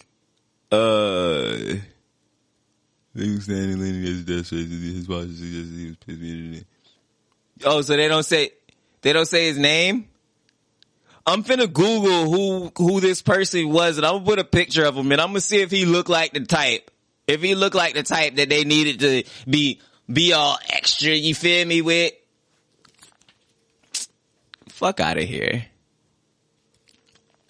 The executive now circles back behind me. Jeff Polak, the only white person in our group, begins to explain. I'm not sure if you've been brought up to speed on the totality and the complexity of the situation. Well, hold on, Jeff. I know what I need to know, said the executive. Now he's over my right shoulder and his voice is beginning to rise. See, why is it when the white guy starts talking, it's all of a sudden calm? Oh no, I know what I need to know. Then his voice starts to rise again. He was just cussing a second ago, which I know he wasn't about to get violent. I understand that. Like, it wasn't that type of situation. You still got to explain that to me. And even in that moment, I'm probably gonna ask you in the most respectful way possible. Like, I'm not gonna pretend like I'm about to piss away this TV show, cause like, no, I'm about to be humble. You got it, big bro. But like, you're gonna have to speak to me a little bit more calm, dog. The room not that big. You feel me? If you disagree with it, cool. How can I help to make this a more comfortable experience for you? Without you talking to me like I'm a slave, right? Would I be tripping and taking that particular stance? Cause I do that to myself sometimes. I'm very self-destructive sometimes when I get angry and I feel like I'm being spoken to some kind of, you feel me, out of line way. And I'm trying to do better. I'm trying to be better. But even in that situation, I think it would have been at least worth him being like, hey man, We're all having a professional meeting here. Cause the same way how I was just laughing a second ago about, bro, this man was not about to punch y'all. Like, he wasn't gonna swing on y'all. Why are you talking like that's this type of environment? Like, why are you speaking to me like that's the case? Now he's over my right shoulder and his voice is beginning to rise. I've seen this happen 1,000 fucking times. You can be going just as fast as you got here. Like, where was this when he was like, well, hold on, Jeff. I need to know. I'm not sure you've been brought up to the speed on the totality and the complexity of this. Like, that's mad obnoxious of a thing for Jeff to have just said, but Jeff was white. So he was just like, well, hold on, Jeff. I know what I need to know. But then he get back to everybody else. I've seen this 1,000 fucking times. You can be going just fast as you got here. In front of JL on the coffee table is one of those 5-pound glass snow globes. JL surreptitiously grabs it and sits it on his lap. Our eyes locked. He has a different look this time. Whatever you want to do, homie. I jumped up and spin, stepping around the couch, coming face to face with the exec. What the fuck you want to do, bitch? I sneered. JL jumps up now, fully branched in the snow globe. Hold on, guys. Hold on, Benny Medina implores. Back up, Jeff, JL says. Since Jeff came with us, he's confused about JL's tone and energy towards him, especially as all he did was stand up. But JL has 5-pound snow globe in his hand. Jeff does as he's told and quickly backs up. Who the fuck is you talking to? I woofed at the executive. In retrospect, I did notice that the man's eyes were completely surrendered and had no idea what was happening. He clearly had never been called a bitch in his life and wanted no beef whatsoever. You feel me, bro? I even said it earlier with bullies. The look of confusion when you, like, dog, if you had never been called a bitch before in your life, if you clearly didn't want no beef, what the hell is wrong with me? I don't close the book to go on this whole ass rant. About what? Most of that shit's getting cut out. Who the fuck is you squaring off on? I was fully on it now. I could tell he wanted to respond, but he was still stuck trying to unravel the urban cone. What the fuck you gonna do, bitch? Well, clearly we've got enough on the wrong foot here, he said sweetly, his left hand now holding his lower back. You damn right. You standing up screaming on motherfuckers. Sit down when you talk to me. But Will, he said even more sweetly, I just had a major surgery and the doctor told me that I should stand up when you gonna sit the fuck down when you talk to me, I growled. Yes, Will. Yes, but Will, sit the fuck down.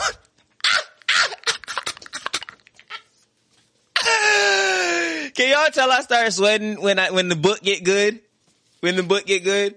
I be needing Will to turn up sometimes, bro. Don't stand for that shit, dog. Sit the fuck down. Like, you should have been explaining it. And the thing is, I said it. I wish he had this conversation with the person calmer. Like, this is where it was headed. And I knew that, but I wish that before it had gotten to the point, like when him and JL were making eye contact with each other, recognizing the situation. I wish that he had just communicated in that moment that, hey, you talking to me crazy right now. And then if he still responds back, that's when you turn up like that. Like, that's why I say your next words after I explain it to you is very important. But in this, like, what the fuck were you expecting? How did you think this would go? Did you think you were about to just come in here and like, what? I slapped the shit out of you, bro.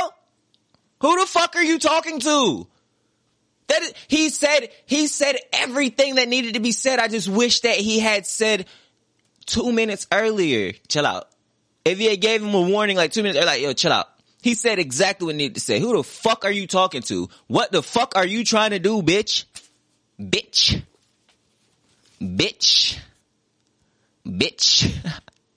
He gingerly made his way to the edge of his big glass desk, delicately placing his hand to brace himself. Wincing, he lowered himself painfully onto the edge of the desk. Benny had seen enough. Okay, we're good. You guys, go. He said, JL, put the snow globe down. Jeff steps in front of the exec and gestures for JL and I to leave the room. We comply. As we're exiting, I hear Jeff whisper, "We are so sorry." What the hell was that? What the hell was that?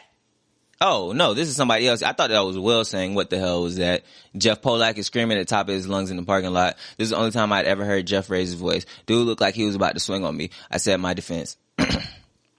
Dude looked like he was about to swing on me. I said in my defense.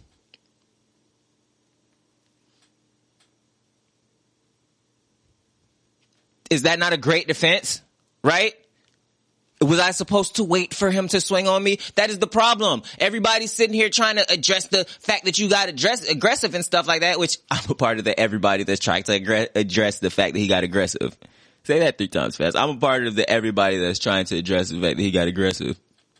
But the reality of the situation is like, bro, people communicate things for a reason. And as human beings, we've come to the conclusion a long time ago that you communicate a certain type of way. Not only words, but tone and all that stuff. Now, it's worth noting that context matters. In this particular context, should have told him that it wasn't a violent situation. But if every single other thing says that it's a violent situation, you can't expect for me to just put aside my natural, innate self-defense measures that come ingrained within me. You feel me? That's like saying it looked like a duck, it quacked like a duck, it swim like a duck, but you haven't seen it flying yet, so you should assume it's a chicken. No, bro, when you start getting teed like the same way how you are getting teed right now, why the fuck can't y'all just have conversations? Like, I'm yelling right now because I'm talking to myself. Otherwise, I'd calm myself the fuck down and say what I need to say no matter how I feel about it. I would still communicate it a certain type of way because I know if I communicated it a different way, then that comes along with communicating other things that I may or may not be prepared to deal with. Has that made sense?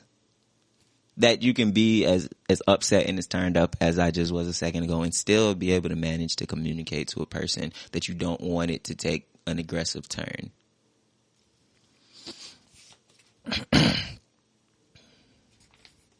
I had heard the term before, people pulling their hair out, but this was the only time I'd ever seen it in real life. Jeff was actually taking 2 fistfuls of his own hair and tugging on them as if he wanted to rip them out of his scalp. A 64-year-old television executive with a bad back was going to swing on you. That's what I said. That's what I said from the beginning. From the beginning. I was like, bro, no, he's not. But at the same time, like, what do you expect me to do? Should I let him swing on me because he's probably not going to? Like, what if he walked up to me and said, I'm about to punch you dead in your face? Then how should I have reacted? Because that's essentially what he did. He communicated to me that he wanted to hit me. And him walking up to me and saying, I'm going to punch you dead in your face, it makes just as little sense as the actual action itself. But at the end of the day, like, would you blame me if I took it some type of way that this man literally told me he's going to punch me in the face? Because if he communicated in every other way other than using those exact words, I don't understand the difference. Although that is a great point. Like, bro, this wasn't that. That's why I just steadfast that I think had you checked him very early and just informed him that that wasn't the type of conversation that you were willing to have with him, it would have never went that far. I do think it was kind of fucked up to make him sit down, but it's like, bro, you was just yelling at me. I don't give a fuck about your back at this point. I wouldn't have, and that's the thing. Had I been able to calmly have the conversation with you, which is what I think Will should have done. Had I been able to just calmly tell you from the beginning, yo, chill out. Don't holler when you speak to me. You can sit down. I'm sitting down. And then you had the chance to tell me in that moment, before I done already made my mind up as fuck you, that your back was bad. Like, that kind of sounds like, I can see why Jeff stepped in and was like, hey guys, like, let me just handle this because it's becoming a shit show. And it's not Will's fault that it was becoming a shit show. It was a shit show that he was invited to, and he participated in said shit show. And that should have been his defense to the guy. This whole thing was a shit show. He shouldn't have talked to me like that because I don't know how to respond any other way. Like, how the fuck do you respond to somebody circling around you and your dog hollering at the top of the lungs? Maybe Jeff feels the way Jeff felt because when Jeff said what the fuck Jeff said, he just interjected with, well, hold on, Jeff. I know what I need to know. That's all he said to Jeff. As he turned right back around to you, saying, I've seen this 1,000 fucking times. Me and JL kind of looked at each other. In the office, we had been certain. But when you hear it in the parking lot, it kind of feels like it might not hold up in court. While was he standing up walking around, it's like he was going to do something. I asked in the last-ditch defense of my perception, what the hell was he going to do? He just had major invasive lumbar decompression surgery. Okay, guys, let's take a break, Benny said compassionately. I got to call Quincy. Oh shit, Quincy. I immediately rushed to try and call Q first. Quincy's on the call right now, Will. Can I have him return? Fuck no. Tell him to hang up with NBC and hear my side of the story first. Sure, that'd be great. Thanks, I said. After the worst 30 minutes of my life, he hit me back. I think I fucked up. I blurted out. It's fine. People cuss each other all the time, Quincy said. It's just never put your hands on nobody. I talked to him. It's good. What happened on set? I changed some lines in the script because they was trying to have me some They was trying to have me say some whack shit. They're trying to tell me what a dude from Philly was saying. I'm like, the line's not real. Oh, so it was a creative disagreement, Quincy said. I guess that's what they call it in LA, I said. You have a script right there, Quincy asked. Yeah, I got one right here. Okay, what's it say on the cover? I said confused. The Fresh Prince of Bel-Air. Right, and who's the Fresh Prince, Quincy barked. Me, I said. Exactly. Don't nobody know what the fuck you're supposed to say better than you. If they could do what you do, then they wouldn't have hired you. You say what you want to say, you say it the way you want to say it, and when somebody has a problem with it, tell them to call me. I was barely 22 years old, and Quincy Jones had just empowered me to say whatever I wanted to say on a network television show. He took my side over producers, writers, executives, advertisers, everybody. He bet on me. Yes, sir, I said. I don't know if this is, again, me picking up on, what's it called? It's not foreshadowing. Like a theme, you feel me? I feel like that was a real, like, major moment of growth right there, because usually he has this exact same conversation with somebody, and then I stop and be like, oh, Will Smith had goons! Will Smith had goons! And then, like, the same thing happened, but this time it's Quincy Jones, so it's like, nah, Will Smith, he got some power now, you feel me? Like, it's growth, you feel me? You feel me? Jail and I were shook up by how thoroughly we had misread the Snow Globe situation. We were coming from violent homes and violent neighborhoods in the violent music world. It was not unreasonable to think that executive might get violent. We felt cornered and vulnerable. Jail and I had been 100% certain the executive was going to hit me. It's amazing how skewed your vision can be when you see the present through the lens of your past. It was a very difficult psychological rehabilitation for us to learn how to put down the Snow Globe. As per my agreement with JL, me and Jeff went to work on the 4th album, which would become Home Base. Which would become Home Base. But Jeff and I were on TV now, so we were essentially moonlighting from our day jobs to make music. We were used to open-ended creative time. In the past, we blocked out months to conceive, write, and record, and consume chicken fingers. But now, because of the specific limited time frames, we had to be laser-focused and razor-sharp with every single moment of studio time. Quote Daddy-O, there was no bullshitting while we were on the clock. The result was, as opposed to And in This Corner, for Home Base, we made twice as many songs in half as much time for a quarter of the budget, and the songs were better. Another byproduct of our television success was that we were freed from the pressure of needing to record to be a hit. If the album bombed, it'd be fine. Our rents and our tax liabilities were getting paid with Bel-Air money. We got to have fun again. It was just me and Jeff being me and Jeff, getting back to what made us great. We were getting back to our home base.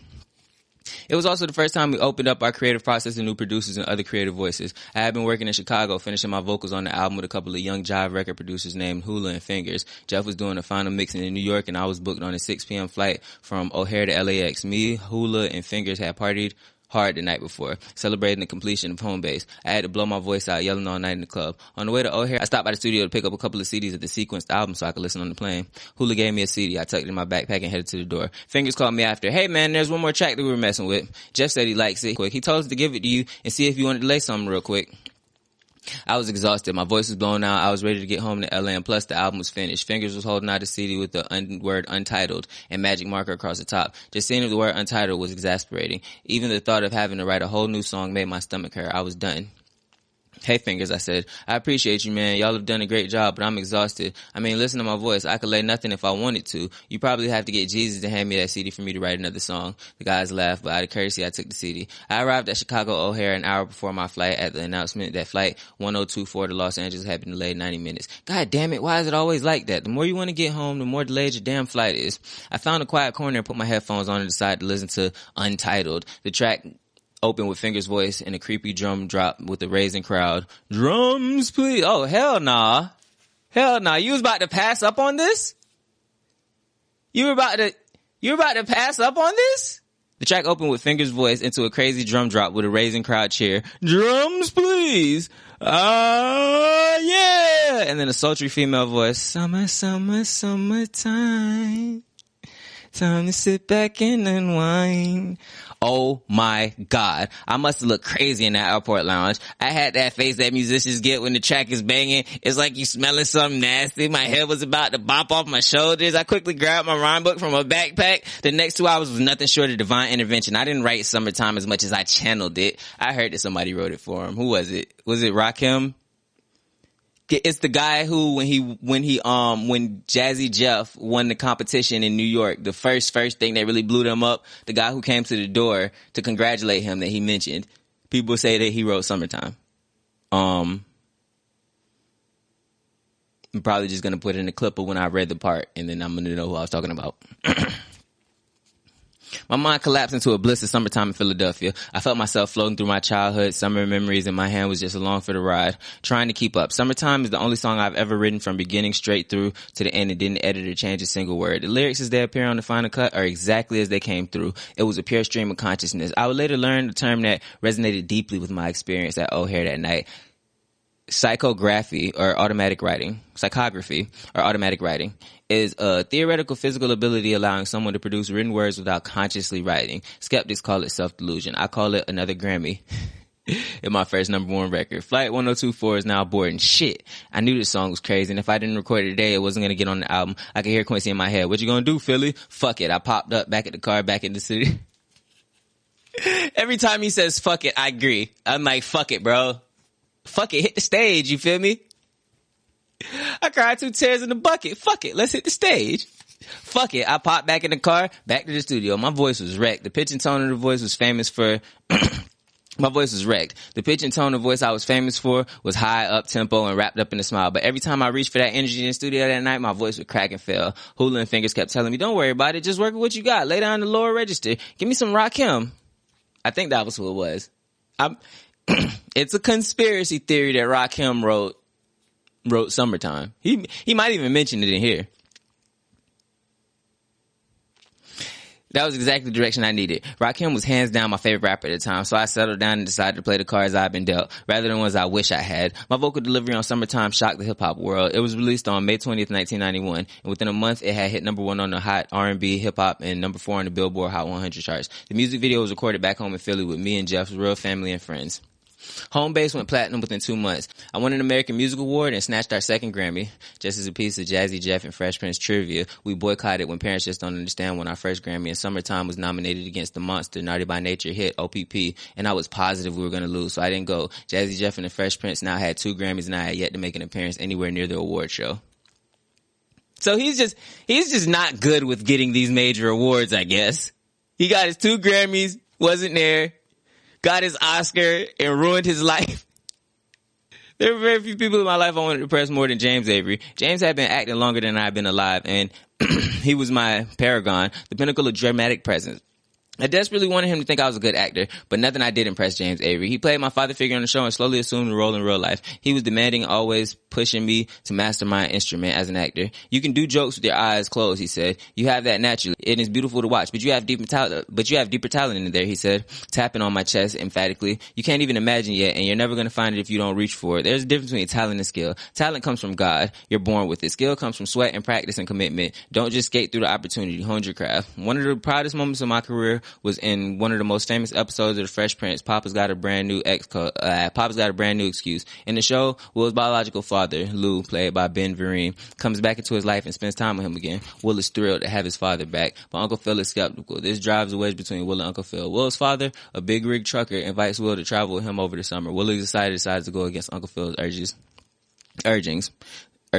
The climax of the episode happens when Will's father comes up with an excuse and cancels the father-son trip and disappears again, leaving Will brokenhearted with Uncle Phil trying to console him. This was the most demanding, dramatic scene for my character the entire series. It was me going toe-to-toe with James Avery. Master actors revel in the opportunity to go head-to-head in the scene with other masters, but I was not a master. I was a scared little boy in the shadow of a giant. When actors have these types of scenes, you know they're coming for weeks. Everybody else knows it too. The anticipation wreaks havoc on your sleep, on your appetite, on your memory, on your nerves. On set, dramatic scenes have the energy of a prize fight. Cast and crew lean forward in their seats to see if you'll bring it home, but the studio audience has no idea, and you want to shock and surprise them. It was Friday night. The audience was in place, and the episode was going along great. And then the final scene. I had studied day and night. I felt ready, but on the first take, I froze. My mind went blank. I missed my second line. I was anxious and trying too hard, speaking too fast, stumbling through the words. The director quickly yelled, "Cut!" Not to blow the surprise for the audience, but I snapped, "Fuck!" And I bellowed at the top of my lungs, "Fuck!" The veins in my neck bulged and the fist balled. "Hey," James yelled, snapping me back to attention. "Settle down," he whispered. Then, pointing to his index and middle fingers in his own eyes, he gave me the universal signal for focus on me. Then, pointing with his index and middle finger to his own eyes, he gave me the universal signal for focus on me. He leaned into my ear, used me, look into my eyes, and talk to me. He fell into a gaze, somehow plugging into his power and stare unbroken until he felt I had been sufficiently fueled.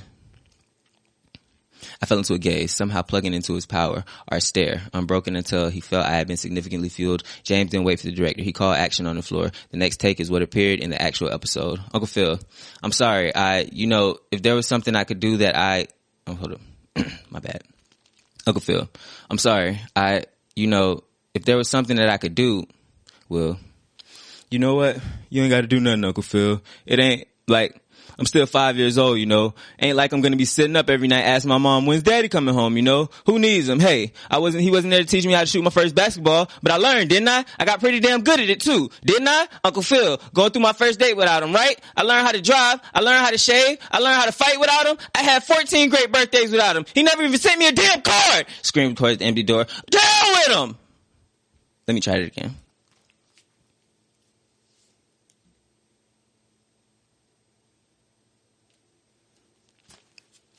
Yo, this is my audition. This is my audition for Bel Air.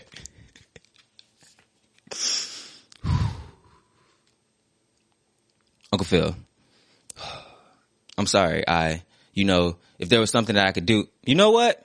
You ain't got to do nothing, Uncle Phil. It ain't like I'm still 5 years old, Ain't like I'm still going to be sitting up every night asking my mom, when's daddy coming home, Who needs him? He wasn't there to teach me how to shoot my first basket, but I learned, didn't I? I got pretty damn good at it too, didn't I? Uncle Phil, got through my first date without him, right? Learned how to drive. I learned how to shave. I learned how to fight without him. I had 14 great birthdays without him. He never even sent me a damn card. The hell with him!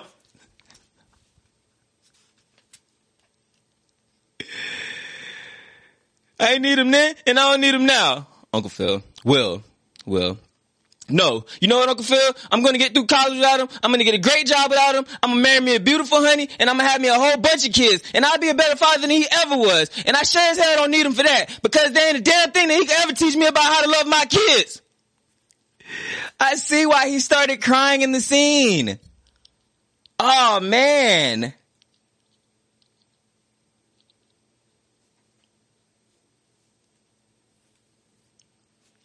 That was... Like, reading the words is still like, I knew what he was finna say, and it was still like, ooh. I got goosebumps a little bit. Y'all see I'm sweating. You see I started sweating when it get good. And after a beat, Will starts crying and says, how come you don't want me, man? Uncle Phil lovingly gathered Wills into his arms. The shot slowly pans away into the statue of the father and son Will had purchased as a gift. And the embraced James Avery whispers in my ear, now that is fucking acting. All right, first things first, rest in peace, Uncle Phil. For real.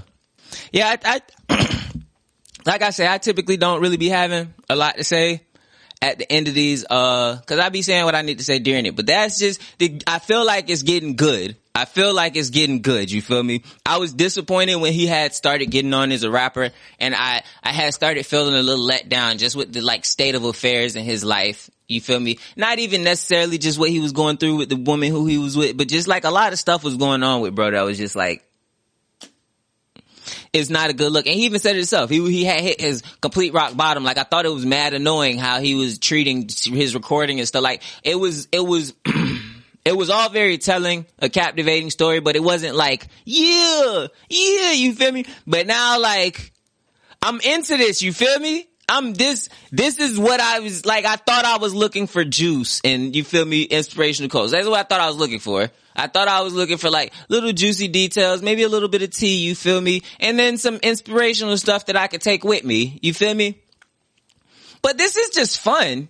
It's a lot of fun. And I mean, I guess somebody as entertaining as Will Smith, you feel me, putting something together. Like, I should have known that, like, above everything, that it would just be fun, but it's fun. You feel me? I'm having fun with this. I'm upset that I'm like more than halfway through now. But this is cool. I enjoyed it a lot. If you enjoyed it too, hit the subscribe button. I got a channel update that I'm going to drop after this video just to kind of say what's going on with me. You feel me? What am I trying to do? What am I trying to build? So y'all have the option to just be like, yo, fuck it. Give it up now before I even get too invested. You feel me? But besides that, you feel me? I'm going to do the next one pretty soon. I'm finishing up the book. In the channel update, I'm explaining how I'm kind of going to do the rest of the book. I'm not reading through the entire thing word for word, for the entirety of it, unfortunately, cause it's taken away. Plus I could have done 3 books right now. 3 books are better than 1, right? So yeah, so look out for that. Tell your friends to subscribe, send it to them. Android Messenger and stuff like that. That's cool too. I'd appreciate that. Shout out to anybody who looks at this. Shout out to, you feel me? Me. I'm great. But until next time, I'll holla at you. The microphone is my mistress, I head out, I'm just venting. Fix your mouth like a dentist and you get stopped like a sentence. These niggas pouting and bitching, I'm just counting my Benjamins. Ain't announcing my mission, I just come out with a victory.